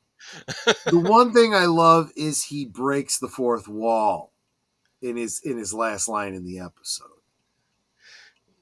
She says, "Not a moment what's too soon," he happening? says. Yeah, he says, what's happening? And he says, change, my dear. And it seems not a moment too soon. Looks directly at the camera, and then it Yep. ends with Colin Baker's visage instead of Peter Davidson's.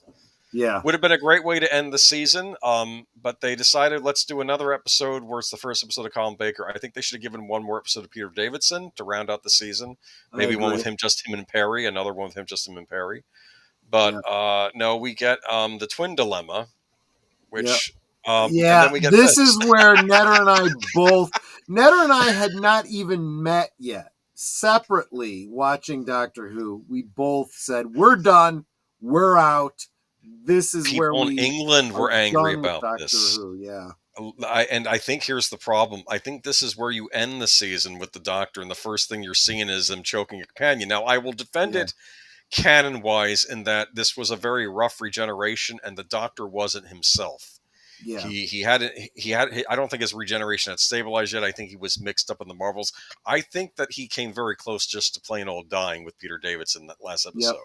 So he comes out in this, he's a little rough, but of course poor Perry, she doesn't know what's going on. She's only been with him like on one adventure, and now he's choking her because he's all suspicious, and he's like, and this is and the rest of the episode wasn't that good either. It was okay, but this is a great example of retroactive canon, right? So if you stuck with it and looked back on the story, you're like, oh, I understand what they were doing.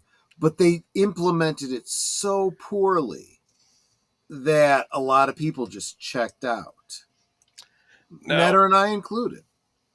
When we get to the second season, it's a lot better. Now, they're still not getting along 100%, but it actually works because he's kind of taciturn, and I always found her a little obnoxious anyway. So they bounce off each other that way. Like she gets annoyed with him, he gets annoyed with her. She was a little obnoxious, and she needed to be brought down a peg. But she brings out the worst in an already asshole-ish Doctor. Let's be honest. What was funny about she's like, what about your last version? He was sweet. And he says, sweet. Oh, no, none of that now. He's like, yeah. Colin's outfit, he did not want that outfit. The actor went on record saying it is absolutely friggin' ridiculous. You could forgive the previous one, which was starting to border on garish, but it's like, well, it's a cricket outfit. This is so damn loud and ridiculous. So there is another. So there are some audio dramas for the Colin Baker era that are supposed to take place later in his tenure, where the artwork on the cover is very interesting. They kind of mute the colors, kind of unify it, and instead of wearing that ridiculous plaid and multicolored coat, it's all blue. Very, very much sharper. Very much. Yeah, he wanted a blue suit. I think that's what he wanted. Yeah. I'll say this though. I liked this era of Doctor Who, and it's weird. I do see this as a continuation of Peter Davidson era. I know some people don't like this era. That's fine. You don't have to. But I like the grittier tone, and it gets really gritty this season. This is probably another reason people tuned out. They have a Cybermen episode that's scary. Yeah. They actually go back to Mondas again, which was interesting. Yeah. Willy Wonka on acid. On yes, acid, Space yeah. Kinda. All right, let's move on to. We have a villain introduced, and I forget this actor, but I know that he's a little person, a dwarf that probably got this part, but might not get the part now. right? Oh, right, because we're not allowed to guess. Because in the interest of inclusion, we are going to exclude all little people. Apparently, this was still like this earthworm maggot type race alien thing, and he was wonderfully disgusting. He was eating like the slop from a thing, and like I think his boss was saying, "Must you eat your lunch in here?" I was like, "Oh, this is disgusting," and he's just terrible. Yeah. They merged some of the bad guys from Dalek episode. Oh, yeah, that's right. Some of the bad villains, guys from the Dalek episode, showed up in the Cyberman episode, and I think the Doctor has to kill him out of mercy because he's partially being turned into a Cyberman. So he asks him, "Just take me out. I don't want to be one of them." And it's too late to reverse the process, so the Doctor takes him out. I think that's what happens. Oh, the Ronnie. Kate Mara. The Master is back. He did not die after all. I think the Doctor even says, what do you mean? What? And he's like, "Oh, come on, Doctor. You know I'm indestructible." It's like, there's no way he should have survived what happened. That's one of the marks of the Master, right? He always finds a way to come back. But yeah, Baby Java thought that's a good way of saying it, though. Trail was really good. I don't know. Let me see. Cyber Controller killed Litton. Oh, that's right. The Cyber Controller killed Litton. You're right. I think he maybe... Okay, I remember now.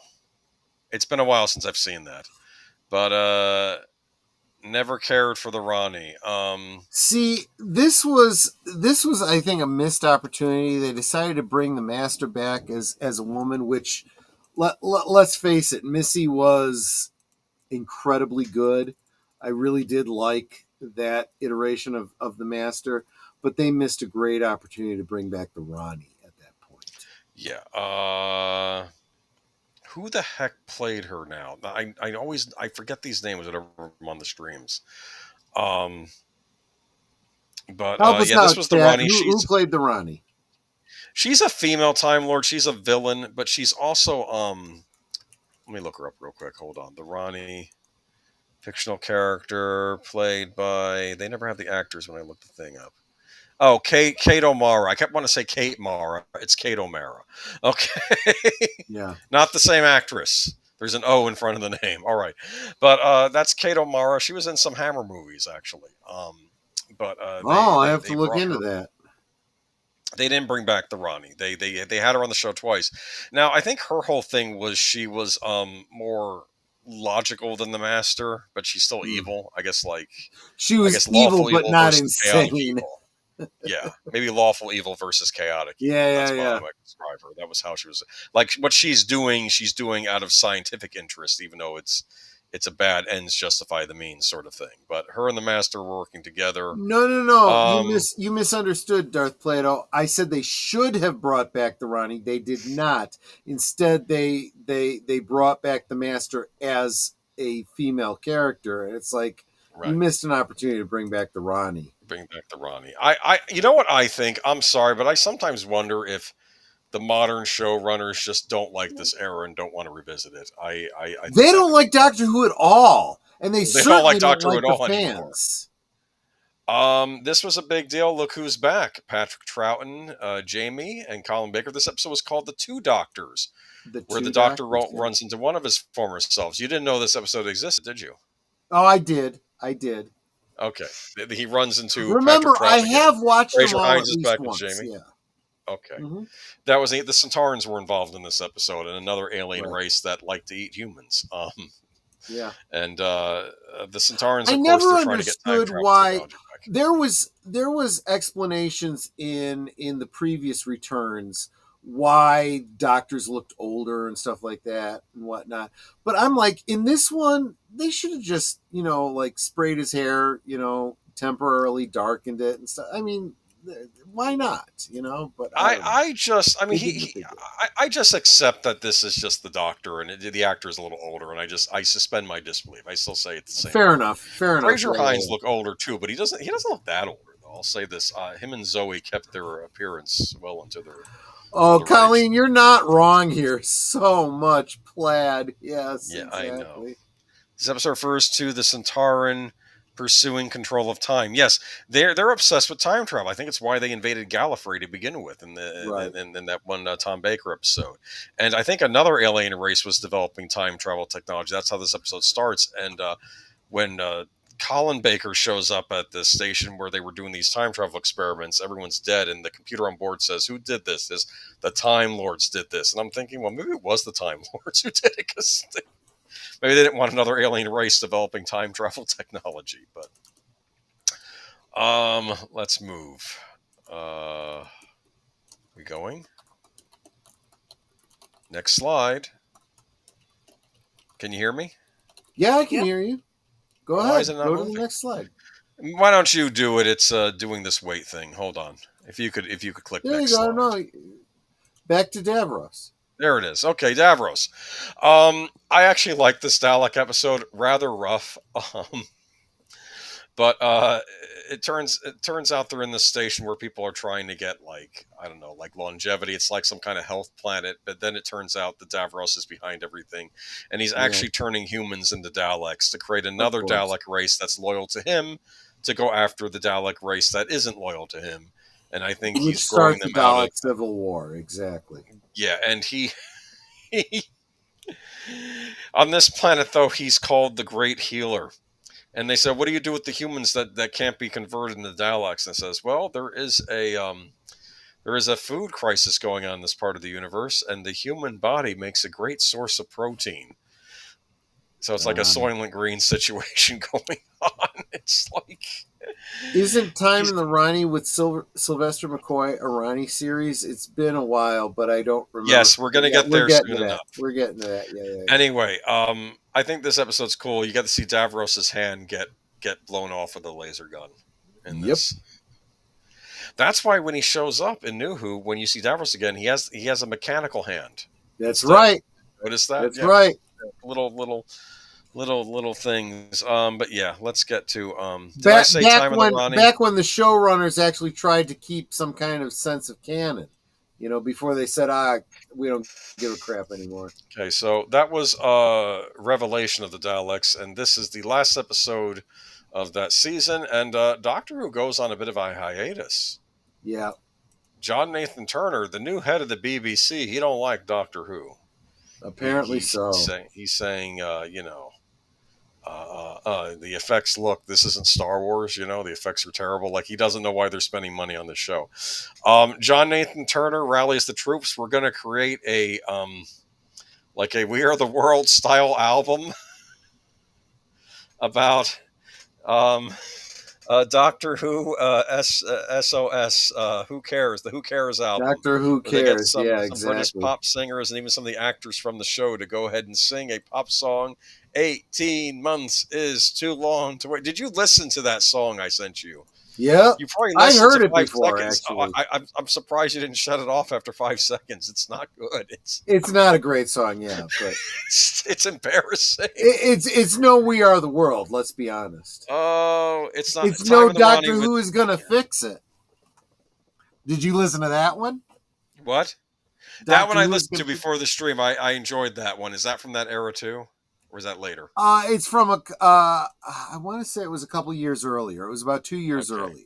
That was a good little song. I enjoyed it. It's a great little. I don't know the Irish band other than for that, but there's a lot of videos of it using like David Tennant era, stills and whatnot. I sent you the one that was just animated, whatever.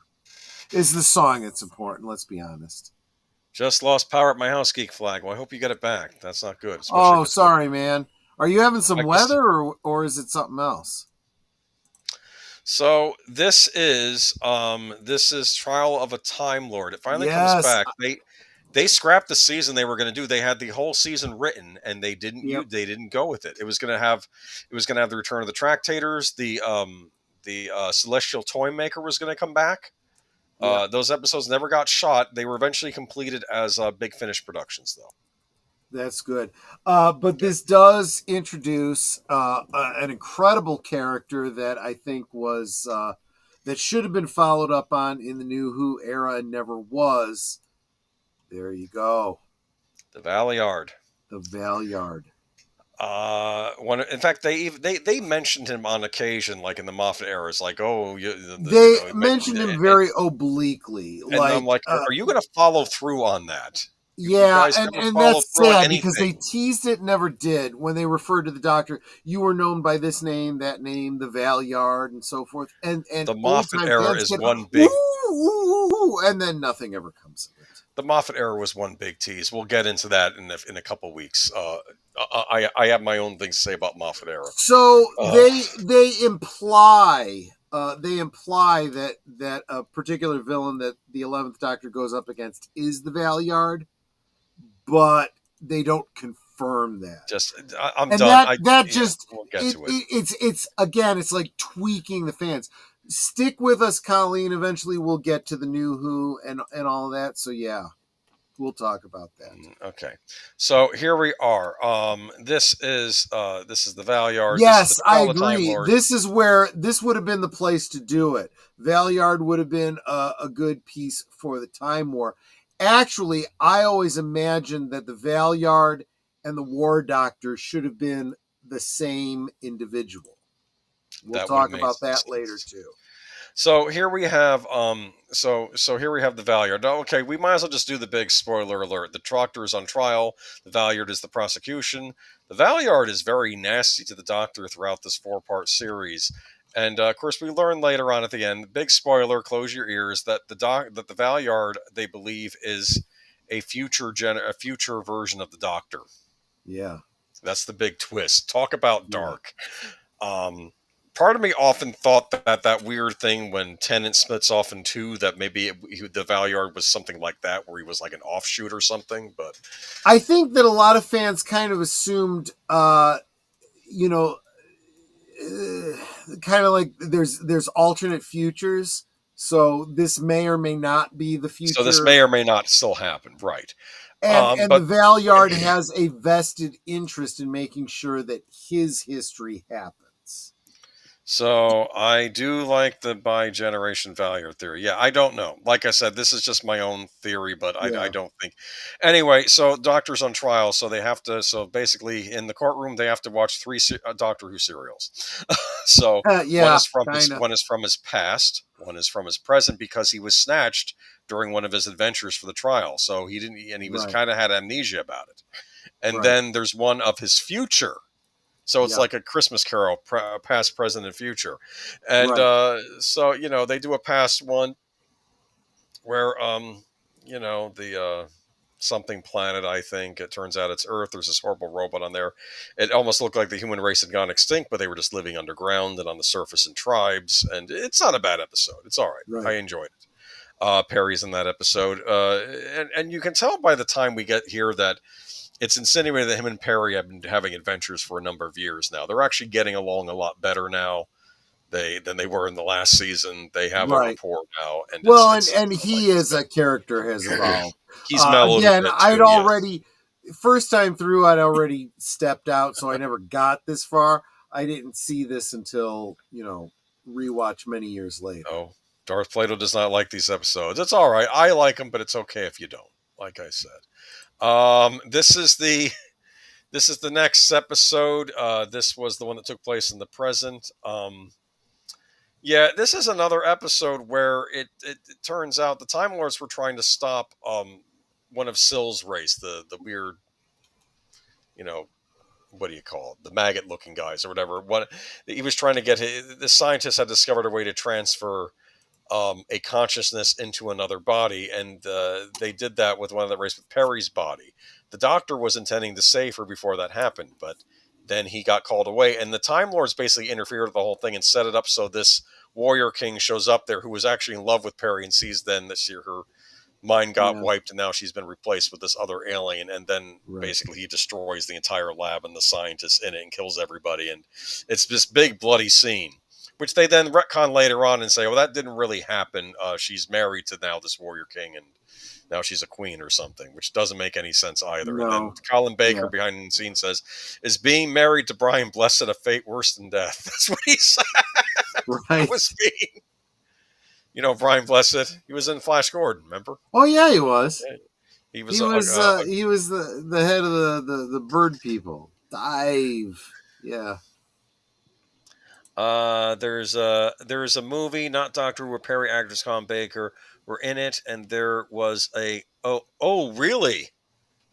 Are you referring to The Stranger? I know there was a spin-off show called The Stranger where they were trying to bring Doctor Who back without it being Doctor Who. I think ITV made that. I didn't realize that there was That's interesting. That I is hope not interesting. between the two of them. That would have been. I don't know. Anyway, let's move on. I could totally see a fan edit, Let's not go there. Okay. Yeah. Terror the Vervoids. This was the future story the Doctor does in his defense. The Doctor was furious when he finds out Perry got killed because of Time Lord interference. He basically says, "You killed Terry," and he said the High Council has no right to order Perry's or anyone else's death. And he was really furious. I think he calms down between that episode and this episode, and he's explaining, that in this episode I'll show you that my future self will actually save an entire ship from being killed and humans and save countless lives and stop this horrible thing from happening. So these are the Vervoids. He ends up doing something to kill all the Vervoids at the end of the episode, and then the Valyard says, "So you killed all the Vervoids. This was a new sentient species. The charge must now be genocide. Wow. Wow. Yeah. Because, he says, well, no, it doesn't matter. You wiped out an entire sentient race, even if they were trying to kill all the humans. What is really cool is, think about this. They almost had to film the equivalent of an episode that never happens for the purpose of this story arc, I don't know. Okay. Is that what it is? I think so. Yeah. I don't want no scenes between the Doctor and a companion. Let's not go there. That weirds me out. I dig it. Here we go, though. We have the Master finally interferes in the trial and says this is all a bunch of nonsense. The High Council is corrupt. They're doing bad stuff. And it's funny that the Master, for once, is actually coming to the Doctor's aid, which is very bizarre. And I know him and the Valyard have a final duke out in this thing called the Matrix, which I guess is the memory matrix of the computer system of the Time Lords. And him and his new companion leave from the future, Mel. And then we never see Colin Baker again because he gets fired. He basically gets fired from the show. Vervoids were hemorrhoids for plants. Yeah, basically. Yes. Yeah. People argue they look like a certain part of the male anatomy. But anyway, moving on. Yeah. Here we go. Sylvester McCoy. That's right. We don't get a regeneration between Colin Baker and Sylvester because McCoy. the episode, the precursor of the episode begins with there's something wrong with the TARDIS. The Doctor gets knocked down, and Mel turns over the Doctor. He's in, and it's some guy. I think it's basically Sylvester McCoy in a wig, but they made his face all shiny, so you can't see what he looks like. He's regenerating into Sylvester McCoy. I don't even know if I have time to get into all the behind the scenes stuff. It's on the Trial of the Time Lords DVD sets. There's some I felt bad for Colin Baker. He said, look, they want to cast Sylvester McCoy, and he says, look, I'll do another season. I'll do one more season, and then you can put me out to pasture. But they said, we want you to do one more episode. And then they never heard back from them, and then they just said, no, you're done. That's what they said. I think he got railroaded myself. He really did, and like I said, again, what he had to work with, he did the best he could. The fans were kind of shafted by their treatment of him. He was shafted for sure. Like I said, Netter and I had already dropped out by the time Sylvester McCoy came along, which is a disservice to him as well. Now, the funny thing, in subsequent years, he and Sylvester McCoy get along fine. Yeah. I don't think he blames Sylvester McCoy for this. I think not at all. In fact, they've done a lot of things together. Conventions together and stuff. I met them both at the same convention. That's absolutely true, yeah. Toxic work environment. Things were very bad at the BBC back then. I don't know if it's around this time. Maybe it's later, but I think ITV, the competitor of the BBC, started airing Star Trek The Next Generation in the same time slot as Doctor Who, and it was killing it in the ratings. Because I think they got the British broadcasting rights for Star Trek The Next Generation. So here we go, though. We have Sylvester McCoy, Time in the Ronnie. Yes, that's Time the in the Ronnie, exactly. We have Mel there. She was introduced in Terror of the Vervoids. Mel is considered the most hated Doctor Who companion. I think that's a little unfair to the actress. Well, maybe she might be the most hated companion in the classic era. There have been some very More challenging recent ones since then. Mel, was she the Australian one? No, that was Oh, Tegan. that was Tegan. Mel was famous. The actress was famous in a stage production of Peter Pan. She played Peter Pan. I remember my friend at the time, who was also in the Doctor, he commented and he says, "Does she have a 6-inch waist?" Like he didn't understand. I don't know, but no from what you just said about her, I guess she got a crow. She was supposed to be the health nut companion. She was always telling the doctor to exercise more, drink some carrot juice and blah blah.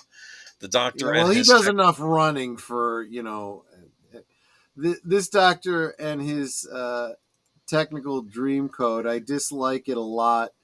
To me, he is unlikable as Jodie Whittaker or Shitty Gatwa. Are you talking about Sylvester McCoy? It's okay if you do. I hated this iteration of Doctor Who at the time. I tried liking so it. Here is my the tonal shift goes all over the place. Yeah, here. I didn't have a problem with him when I watched him through. I don't have a problem with the actor. I think he's good as the Doctor. I just didn't like the episode. I love Sylvester McCoy. He's a sweetheart too. But my issue is there are things that are set up in the Sylvester McCoy era that never get to see their fruition, and then they are glommed on in the Jodie Whittaker era. Oh no! In a stupid, half-assed way. Okay. That like kind of the idea that he... Whoa! You just kind of. Oh, I thought that was mine. No. That was Boomer. Are you still with us, Boomer? Yeah, don't boom on us. Can you hear me? All you're doing is clicking, man.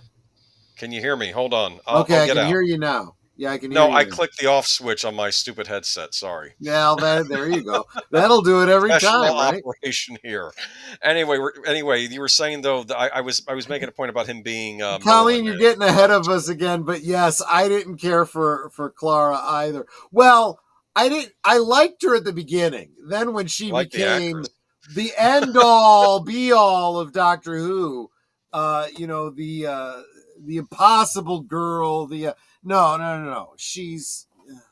We'll get to it. Clara is really where Doctor Who went.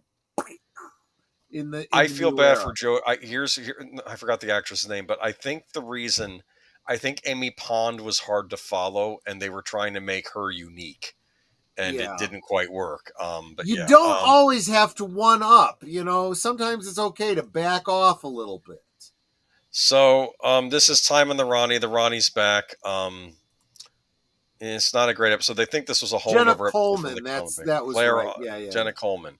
She was Queen Victoria in a well-received series. Yes, so she was. That. Yes. She's a. I mean, I like her as an actress. She's very, very pretty, very, very sweet. But the Impossible Girl overstayed her welcome. Let's put it that way. Okay, so.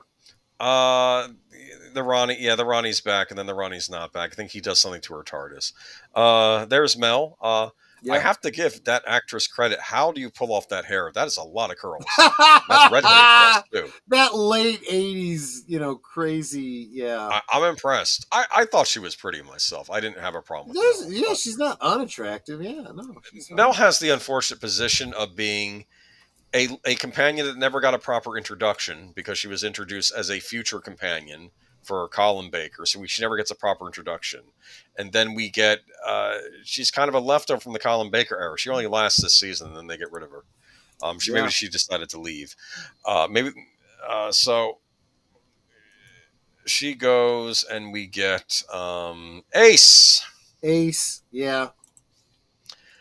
I like Ace. Some people at the time didn't like Ace.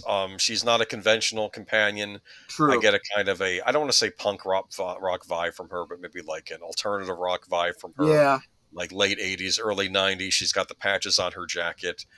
Almost like Joe from Facts of Life. I'm going to compare her to that's a great analogy. Yeah, absolutely.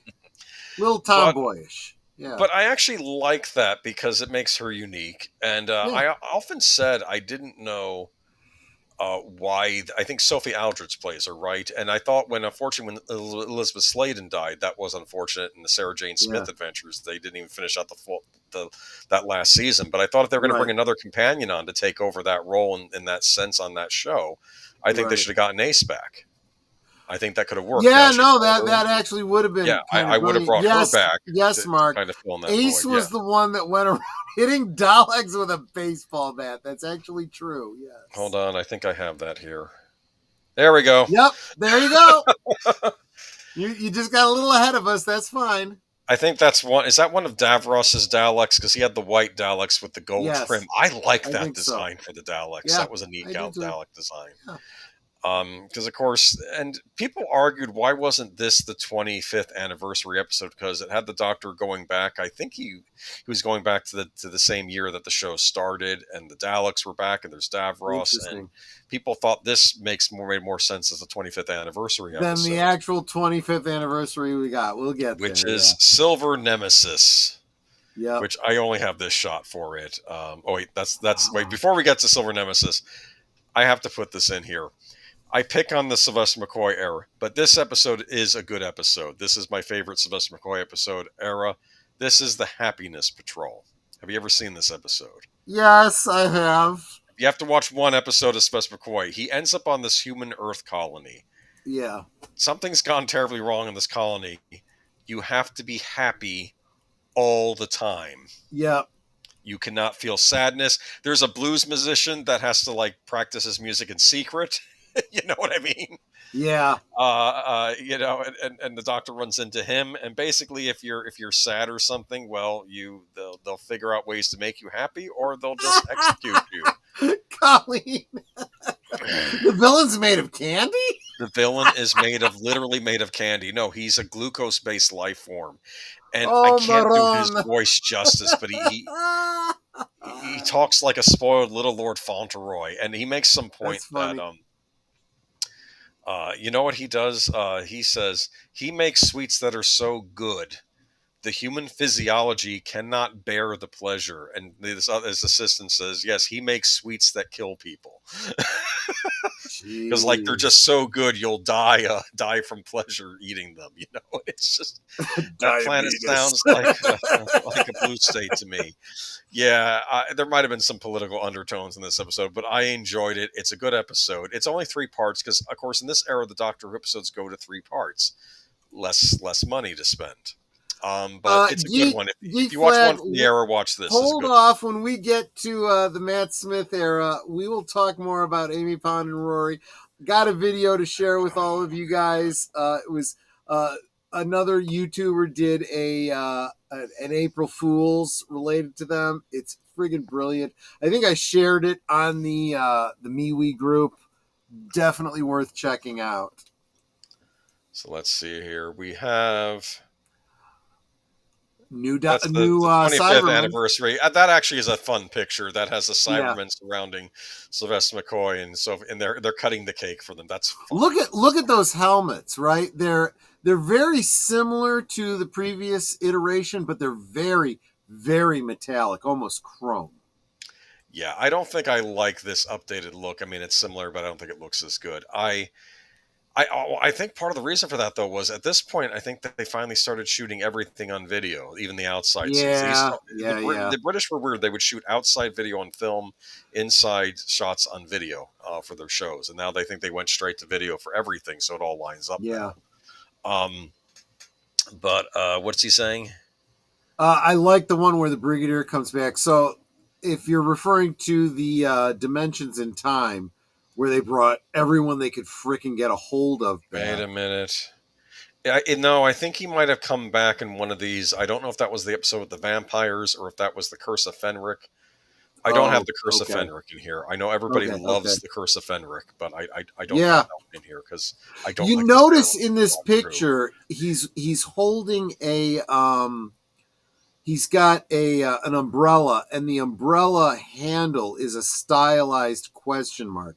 The question mark became a trope and almost a symbol of the Doctor, like the S symbol on Superman's chest. Yes. And His it was tie, I think, has ridiculous. question marks on it. It His was the ties have whole question marks on it. Doctor Who question mark, and it's like, people, please. I don't like this era. I think Sylvester McCoy is a good Doctor. I like Ace as the companion. I would have liked if they had done more episodes like the Happiness Patrol. I would have liked this series. There was a plan if they had continued with Sylvester McCoy with another season. They were gearing up for this idea that the Doctor was not only a Time Lord, but he was more important in time travel lore. He even has a line, Sylvester McCoy does, something about, I'm more than just a Time Lord. And there was this implication that he was the third Gallifreyan, along with Rassilon and Omega, that were responsible for creating the Time Lord Society and the introduction of time travel and whatnot. And it would have been kind of an ontological paradox, because he's from the future, he goes back in time and interacts with Rassilon and Omega and so forth. He would have been the, in quotes, the third in the triumvirate that created the Time Lords. This is something they introduced here, and they kind of carried on, especially in the Moffat era, of making the Doctor much larger than life than he's been. Yeah. And it's and I think it starts here with the Sylvester McCoy era. I did find it funny in one of the episodes, though, they're looking around in the TARDIS, and and there's like a fez in the background, and this was during the Matt Smith era, and some kid in the comments says, the fez is back. Because fezzes are cool, according to Matt Smith. Yes. So this whole idea of the Doctor as the other, and being responsible for the origins of the Time Lord is what the Chin Balls era used as their explanation for the timeless children. He is responsible for the regeneration and blah blah blah and this and that. It's like, screw you. They abandoned that. You can't lay claim to that. Get out of here. Welcome, Peter Venkman fan site. I grew up with McCoy as one of my doctors. That's if you watch on the DVDs, you'll see a member of the Doctor Who fan society, a teenager. And he's talking to the producers and to authors Pippin Jane Baker, who wrote Terror of the Vervoids and some other episodes. And this little kid, this teenager, is saying, well, we just don't think the episodes have been that good and that well written. That teenager was Chris Chibnall. Yeah. That little snot. Yeah. And he's the one picking on Pippin Jane Baker. And this is what I want to say to Chris Chibnall. Pippin Jane Baker wrote much better episodes than you ever did. So shut up. Yeah. Okay. Just shut up. I'm sorry. What I would say to Chris Chin Balls is, take your head, bend all the way over, and shove it as far up your ass as you can. Oh, boy. JPRPH1, we will talk about Amy and that Van Gogh episode. If you get through that Van Gogh episode and you aren't in tears, you have no heart. All right, so let's go to... Thank you, Colleen. Absolutely. Here we have our final episode, where the Master returns. This is in season, the third season of Sylvester McCoy. And I remember being a kid, and I was sort of watching the question Doctor marks Who. On the damn sweater? Yeah. Yes. I was watching Doctor Who out of obligation at this point. I got excited because, oh, look, the Master's back, but I kind of feel this was a letdown, too. Interesting, the Master had gotten attacked by some cat people, so now he was like part cat, like with cat eyes in him. Yes. They got weird. They got weird with him in this era, yes. And then that's it. And then there's no more episodes. And I saw this on PBS on a Saturday night, and I don't know if this was in 1990 or 1989. It was around. I forget when this last episode when we got it here in the States, and I didn't have internet back then, and I'm Right. wondering, when is Doctor Who coming back? Right. When is Doctor Who coming back? It doesn't. It's gone. It never does. Yeah, and they never officially canceled it. They just put it on hiatus and never announced a return. Yeah. So this was the last. That was, by the way, the Doctor Who signature for the McCoy era. Right. And that's it. That's it for Doctor Who. And it was kind of the wilderness for a while, wasn't it? It was. Except we'll get into that thing you were talking about, the EastEnders crossover. We'll start off. We'll with talk that about that. We'll start off with that next time, yeah, because that takes place in the interim. So in a way, this is basically the decline and fall of Doctor Who. That's what this era is. I defend the Davidson era. I think it starts up pretty strong. There are some duds in there. I think the episode where the Silurians returned, that was a bad episode. I didn't even bring that one up in the chat and in the stream, but I don't know. Five Doctors was great. Timeless Child, yeah. I remember when Troy first shared his reactions years ago, and you were furious. I'll tell you what. The Timeless Child made the Colin Baker era look like peak Doctor Who. Well, here's the deal. Like, it's like I can accept bad episodes. Like, there's a lot in the McCoy era I don't like, but it doesn't fundamentally ruin Doctor Who. Yeah, when it's just you that Doctor take Who was on some canon and dumb completely adventures. flush it down the toilet. See, Yes. it wasn't about it being a female doctor. It wasn't about, queer companions or any of that. Nobody gave a flying crap about that. We'd already had Captain Jack and everything that they did in Torchwood, and we were fine with it. You assholes, you just took Doctor Who and said, let's throw it in a blender and hit what the fuck. That happened to Doctor Who. That was Chibnall. That was Chibnall. Yep. The little snot that was yelled. That was criticizing Pip and Jane then Baker. When they brought back Russell T Davies, there was an assumption that he would do the same thing he did when he came back.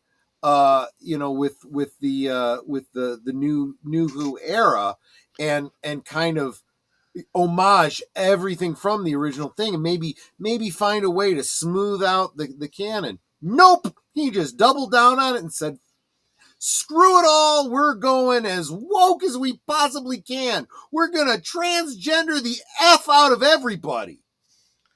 Well, congratulations. You killed the Doctor again. And is that it? Yep, that's the last image of the screen. So, oh wait, I did want to bring this up. It was not the last image. Around this time, I did get a little into the Doctor Who toys. And I had this set. I'll get to that in a second, Colleen. Yeah. Get to what? Her point. Go ahead. I don't want to interrupt you. All right. Well, yeah, this is the Doctor Who play set. Came with a TARDIS console, which is the wrong shape. Yep. It's a pentagon instead of a, what is it? 6 sides? Is that octagon? Hexagon. Yes, hexagon. Okay. And but it actually, you put batteries into it. You'd press the button, and it would light up and go up and down. And then you had it came with Sylvester McCoy and Mel. Yeah. And you could buy a Tom Baker figure also. But and you could buy Daleks and Cybermen. And check out Retro Blasting. He does a great video about his collection of Doctor Who figures, some of them being custom, including custom play sets as well. Definitely worth checking out. Going back to what Colleen said, do you guys think another hiatus or some wilderness years would do the show some good now? When we get to that point, we'll talk about that. But short answer, yes. I think that's absolutely happening. In my opening monologue, I basically said history doesn't repeat, but it rhymes, because I was basically saying I see the exact same thing happening right now. Nobody wants to pick up the next season of Doctor Who. They've got a second season of Shudigatwa already in the can, but nobody wants to finance another season. So Disney isn't even returning calls to the BBC. BBC is starting to look at Amazon maybe to pick them up, and I don't think even Amazon wants to touch them. So yeah, it's going to have to go on hiatus. Yeah. As far as I'm concerned, and this is just for verisimilitude and balance, as much as I did like many things about the Peter Capaldi era, as far as I'm concerned, the Doctor died at Trenzalore, and that was the end. He never got another set of regenerations, and that was the end of the Doctor, until I have reason to believe otherwise. So this set cost me $100, and this was 1980s $100. I saved up for a long time for it. It was so you did get this? Yes. Nice. This was imported from England. This was like for the Intergalactic Trading Company, which I guess imported these from England. These weren't really sold domestically. Yeah. And some of the figures were like you go to the mall and get like a Cyberman or a Dalek, but these big sets you couldn't find anywhere. And I was trying to work with Intergalactic Trading Company. I wanted to get. They were offering teleportation bracelets from Blake 7, and then somebody there said we can't get them. They were never commercially released, but here's an article from a magazine on how to make them. I thought that was pretty cool. That's cool. I remember this was before the internet. You would get these catalogs in the mail, and they would sell you. That's how you would get. Like I would buy patches. I had a patch for Unit, which you could just sew on a jacket. Right. You know, if you wanted to pretend to be an undercover Unit person or something. I've got a Bookhouse Boy patch. Oh, that's interesting. Twin Peaks fans, yeah. But basically, though, this was the end of Doctor Who for me, and I forgot what I got into next, but this was sad. And because I got into Doctor Who because TNG annoyed me that first season. I hated Wesley Crusher. Question for you, Boomer. What? $100 is a lot of money for a toy. Did you take it out of the box and play with it, or just Of course I did. Of course I took it out of the box and played with it. Good man. And unfortunately, I left the batteries in the TARDIS console, and I was surprised I did that because even as a kid, I knew you don't do that. I was very careful because I know they'll get corrosive and go in there. Yeah, this thing hasn't survived. That's all I can tell you. But the neat thing is you could take the TARDIS console and take the two TARDIS pieces and kind of make a background for the TARDIS with it, or take the two TARDIS pieces and then combine them and make a regular outside TARDIS. Do you understand? I will say this, Nate. I think that after RTD's partner died, he just checked out. I think he snapped. He's just he doesn't care about anything anymore. So yeah. So here's the problem with Doctor Who. It doesn't even outrage us enough that we're not interested enough to even be outraged by it anymore. That's how far it's sunk since it's been. Well, I don't know if I should take that as a compliment or an insult, but I am inclined to take it as a compliment. Thank you very much, Mark. I appreciate that. See the little boy and girl, the little British boy and girl. You can be like them playing with your set. Absolutely. I don't know why K9 was included. He wasn't in the McCoy era. Well, because he was good for marketing. He was a good toy. I wanted a Sarah Jane, and I think they did make a Tom Baker figure. By that point, I wasn't really buying Doctor Who stuff anymore. I could have gotten a Tom Baker figure. They should have done a Sarah Jane and Tom Baker figure. That would have been cooler. But yeah, oh well. Yep. There you go. That's so we've done 3 episodes, and we've kind of covered the whole 3 Doctors. Yeah, this is the end. Honey. You meant to say No. We did 3 episodes covering the our 3 episodes. I'm sorry. Our 3 episodes. Yeah. We're gonna have we at all least try 2 to more. give a new Doctor a chance. Change is never easy, but yeah, Whittaker era was so poorly handled. Okay, I gave Jodie Whittaker a chance. Yeah, I was one of the few that was saying, well, yeah, I could see the Doctor becoming a female. In fact, they were talking about the Doctor being female back in the classic era. No.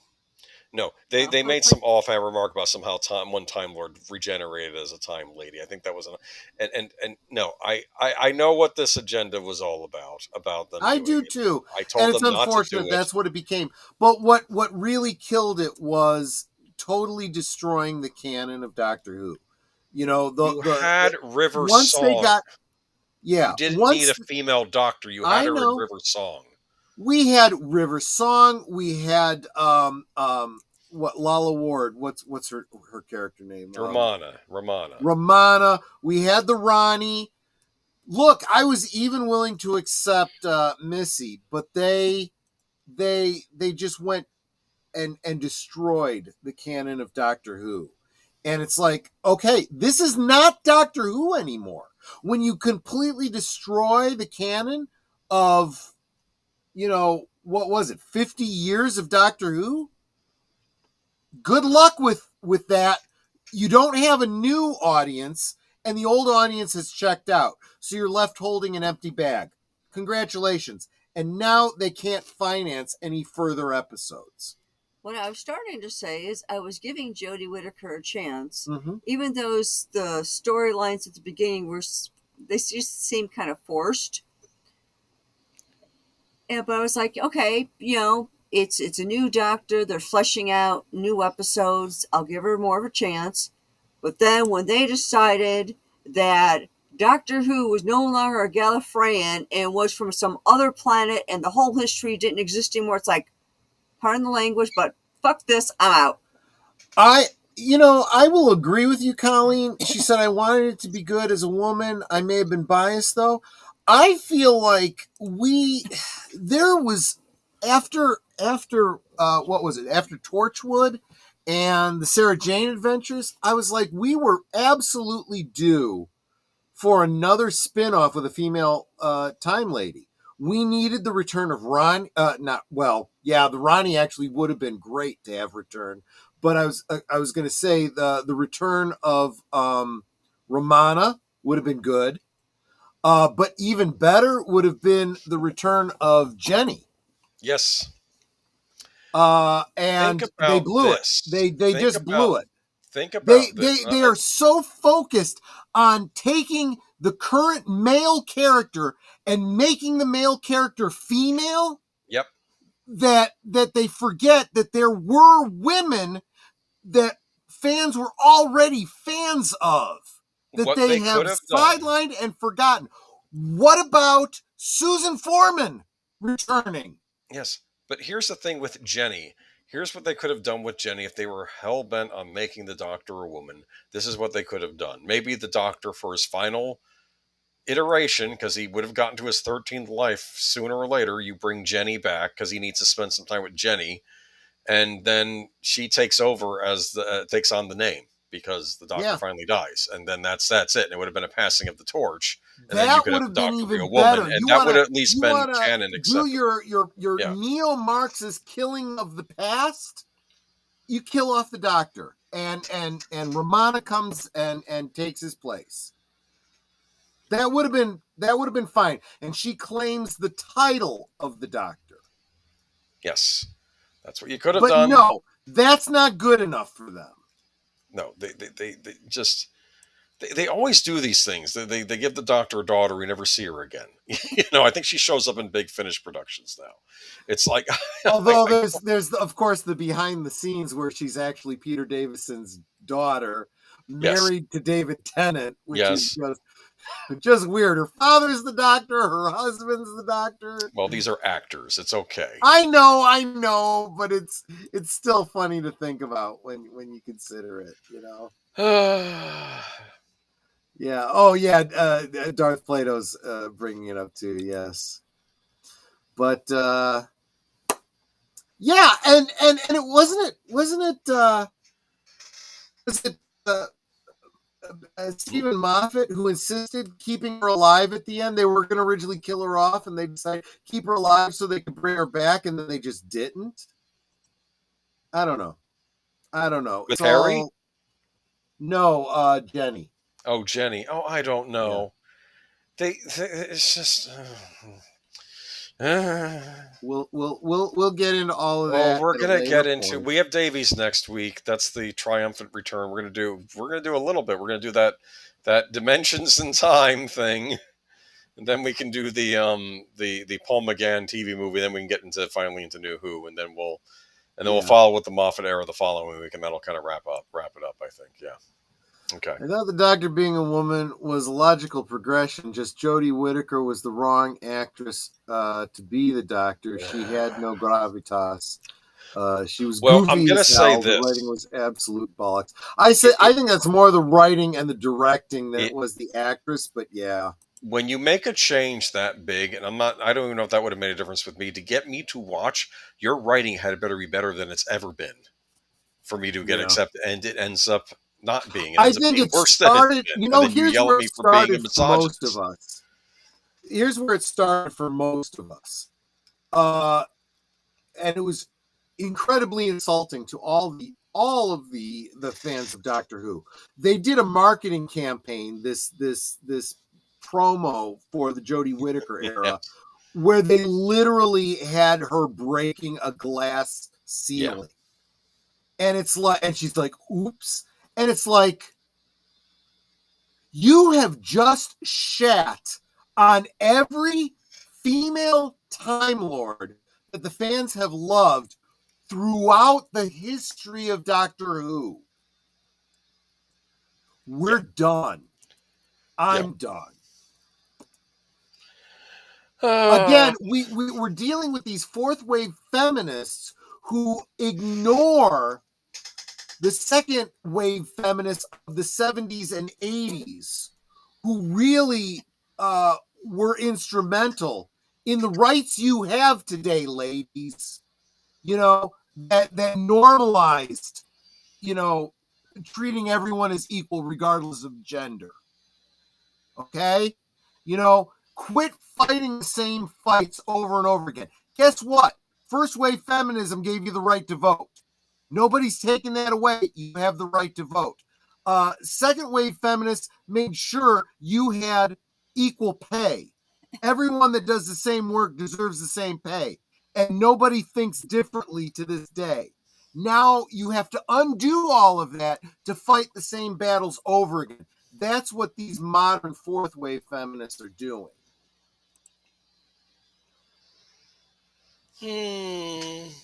It's not being well.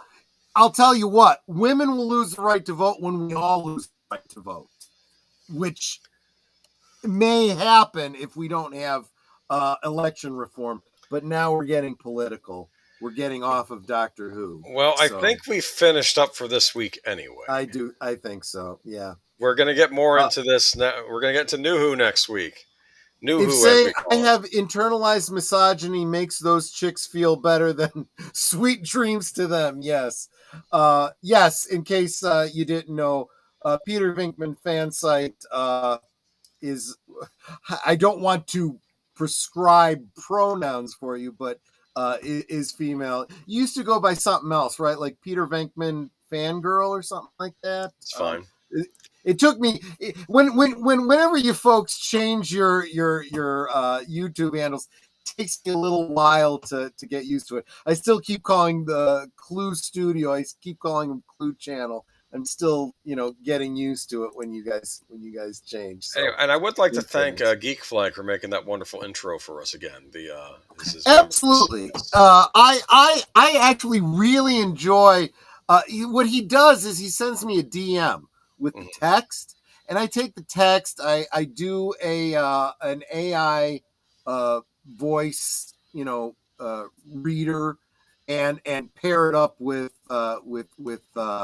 either AI art or like clips from Doctor Who and stuff, and it's actually fun to do, and I did that today, and that was really cool. So thanks again to you Nate for that. That was a lot of fun. Let's look forward to the rest of the weekend. So first, I want to say Deleted Scenes channel. Last night, right after Netter's Network, he let you know everything he's got coming up this weekend on his coming attractions. Maybe go and check that out because he's got a lot of stuff this weekend. But tomorrow night or later tonight, depending on what time zone you're in, over on Netters Network, Retro Cinema. What's the movie? Flight of the Living Dead. Flight of the Living Dead. I'm getting sick of these MF and zombies on this MF and plane. I'm expecting Samuel Jackson to be on there doing that in that movie. I'm telling you. Well, there are. I've come to realize since we announced this film rewatch, there's actually some faces I recognize in there. And it's not. It doesn't look like as bad a film as the cover and title might imply. Might actually be a good movie. I'm looking more and more forward to this. So that's tomorrow night on Netter's channel at 9 Central, 10 Eastern. That's going to be a lot of fun. And just a reminder for those that are new around here or haven't joined us for a rewatch, we do provide an off-platform link so that you can watch the film along with us if you don't have your own copy, because can't show it on YouTube. So all you get is the commentary here on YouTube, but the link is in the chat so you can watch the movie along with us. It's a lot of fun. Hope to see you tomorrow night on Netters Network. Sunday, after a whole bunch of things that Deleted Scenes is doing, what do we got coming up, Boomer? We have Geeky Geezers, and we'll be talking about kind of a mishmash of stuff. I know we're going to talk about the Mission Impossible trailer unveil because that came out from CinemaCon last week, and just a bunch of other topics. Do we have any more deaths this week? I think we do, don't we? That's not a good lead for that series. Yeah, we do. We do have an in remembrance. I can't recall off the top of my head. I'll have to take another look. Yeah, but we'll be talking about some more Switch 2 news. That's not good, but I'm not like the other people that are harping on this and treating it like it's the end of the world. But I'm also not excited either. I'm sort of in the middle. You know, it's like, I get. I mean, you don't have to buy it, and I'm probably not going to buy it. But I also not losing my crap over it either. Yeah, but anyway, that's it. That's this Sunday. Mm-hmm. Oh yeah. We'll talk about that later, Nate. Don't worry about that. Yeah. It's not enough that you decide to make the doctor female, but then you denigrate the idea of a male doctor, saying that female doctor is an We'll get there. We'll touch on that probably right after the Moffat era. We'll do a little bit on Whitaker because we're not going to spend a ton of time on the Chimballs era. So Monday night. For members, I have a poll up right now, and I may have to call it at this point. You probably have until I get up tomorrow morning if you want to get another vote in, members. But on my community tab, I've got a members poll for the movie on Monday. And right now, Arsenic and Old Lace is winning. We've watched it before on, I can't remember if it was Netter's channel or Big Al's channel, but that's okay. I am fine with watching Arsenic and Old Lace. The other choices were The Edge from 1997, Bell Book and Candle from 1958, and I Saw the Devil 2010. And I do have to say, I Saw the Devil is in last place, but I am very interested in that film. I may re-add that for future polls. That's a Korean horror film from 2010 that I haven't seen and I'm kind of interested in. So I might have to double check that one. So yes, I do believe that was Ruby Hoove's pick. So tomorrow morning I'll double check this and set up the stream. But right now, Arsenic and Old Lace is in the lead. And if you would like to join us every Monday night for as little as $2 a month, you become a member and you're eligible to join us for Monday Night at the Movies. Tuesday, I am doing my best to be ready for Sparkwood and 21, live from Sparkwood and 21, 7:30 Central, 8:30 Eastern. 7:30 Central, 8:30 Eastern on Deleted Scenes channel. I am trying to put together a presentation to wrap up the secret history of Twin Peaks. So that is the plan for Live from Sparkwood 21. Cool. Followed immediately by the next episode of Blake 7 on my channel. I'll be simulcasting that on Netter's channel. So if you're a Doctor Who fan and you don't know what Blake 7 is, well, you need to join us because Blake 7 was another great sci-fi channel from the BBC. So that is Tuesday night. Thursday night on Netter's Network. What do we got going on your channel on Thursday? It's just us shooting the breeze.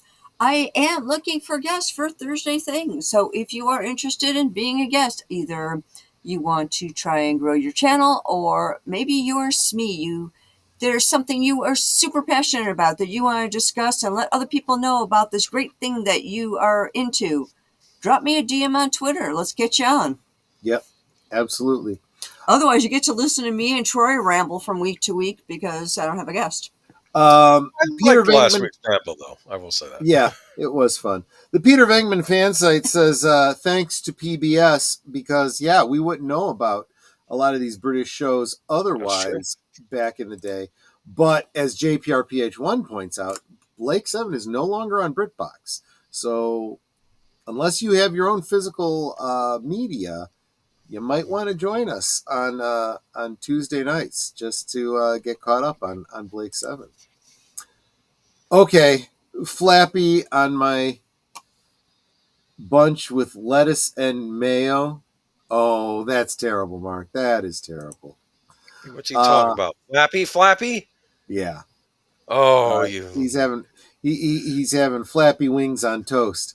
I fell asleep during Gambit and missed it. Oh, I'm sorry, JVRPH1. That was actually a really, really good one. I think it's still on either Tubi or Plex. Well, let me know, guys. Check that out and let me know if that's the case. One day, Netter's Network, I'd reserve that and have we shoot an episode here on my railroad. That might be actually kind of fun, Mark. Yeah. Cool. Let's talk about that and see if we can't work that out. That could be kind of fun.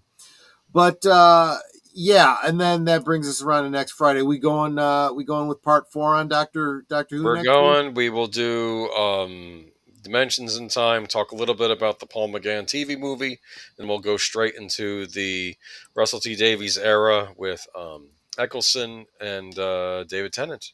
There we go. Welcome, Wolfie. What streaming program am I using? I'm using EVMux, or is that EvMux? I'm not really sure how it's pronounced, but it's almost half the price of StreamYard, and it provides you with more service per tier. So I'm obviously not. This isn't a sponsored stream, but it's what I prefer. Fantastic Four is dead in the water. We are going to have a Johnny Storm who's not a womanizer, and the movie will tackle gender politics, according to the actress playing Sue Storm. Yes. Well, maybe we will add that to our story roster. I will. Yeah. Okay. Gotcha. There you go. All right. Cool. Because I'm transitioning to EVMux too. StreamYard. Yes. Look, dude, not only did they hike the prices, they, in the middle of a annual subscription for me, they cut my service because they changed the service tiers, which I think is absolute bull crap. Absolute bull crap. I will never do business with them, even if they start giving it away for free. Maybe that's something we can discuss on Thursday Things. You can tell people all about EVMUX, what you know about it, and different features and things that you think that they might enjoy. Yeah, that's an idea. Yeah, so here's the thing, Colleen. It's the difference between American and British, whether it's Omega or Omega. Yeah. Yeah. Good point. It was criminal what StreamYard did to the pricing model. It's not been the same since they got bought out. Yeah. I don't know. They were bought out by an Italian company. I'm assuming that it's mafia related. That's the only explanation that I have. And reminder, I've got a vowel at the end of my name, so I can get away with saying that. And my plan is limited to, while the other plans are flipping expensive, have better privileges. The fuck? Yeah, no. Get over to EVMux. There is a learning curve on EVMux, and if you need advice, I'm happy to help you.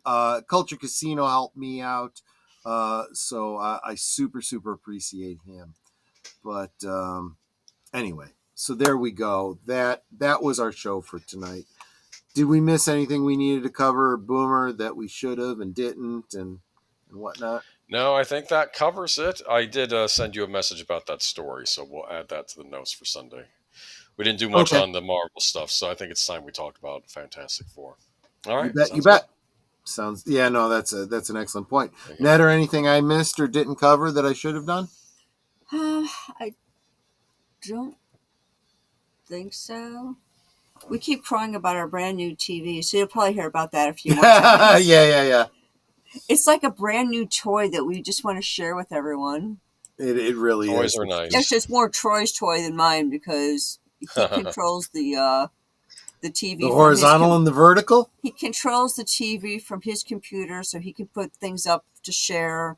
The now very tiny remote control, because the other one was huge, is on his side of the room.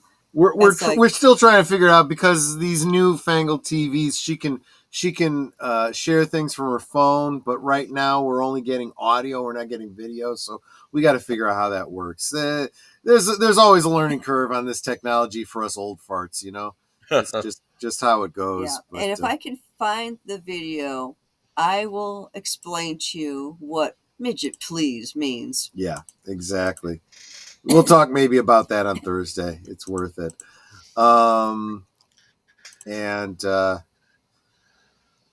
That would be a great title for the episode, Troy's Toys. There you go. Fair enough.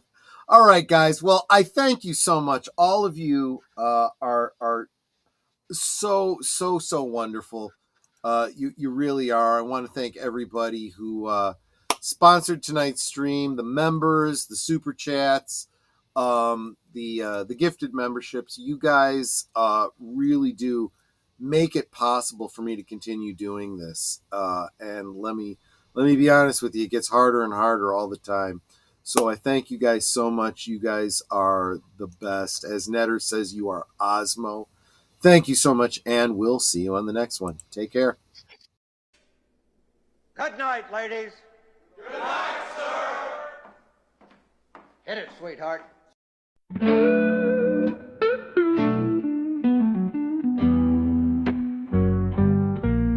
The neon lights are fading, closing time is near. Whispers in the corners, secrets shared sincere. The bartender's polishing the final glass. Time slips away like moving through the grass. Last call for alcohol, make your dreams come true. One more round, friends, from me and you. Let's toast to the night, to the stories we've spun. Here's to the laughter and to what's begun. The shadows are dancing as we linger still.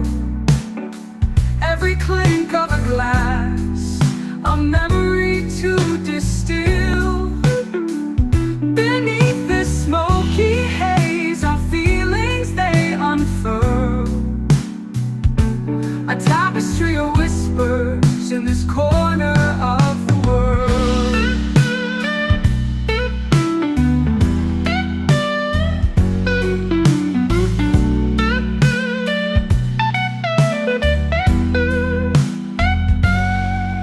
The jukebox serenades us with a final tune.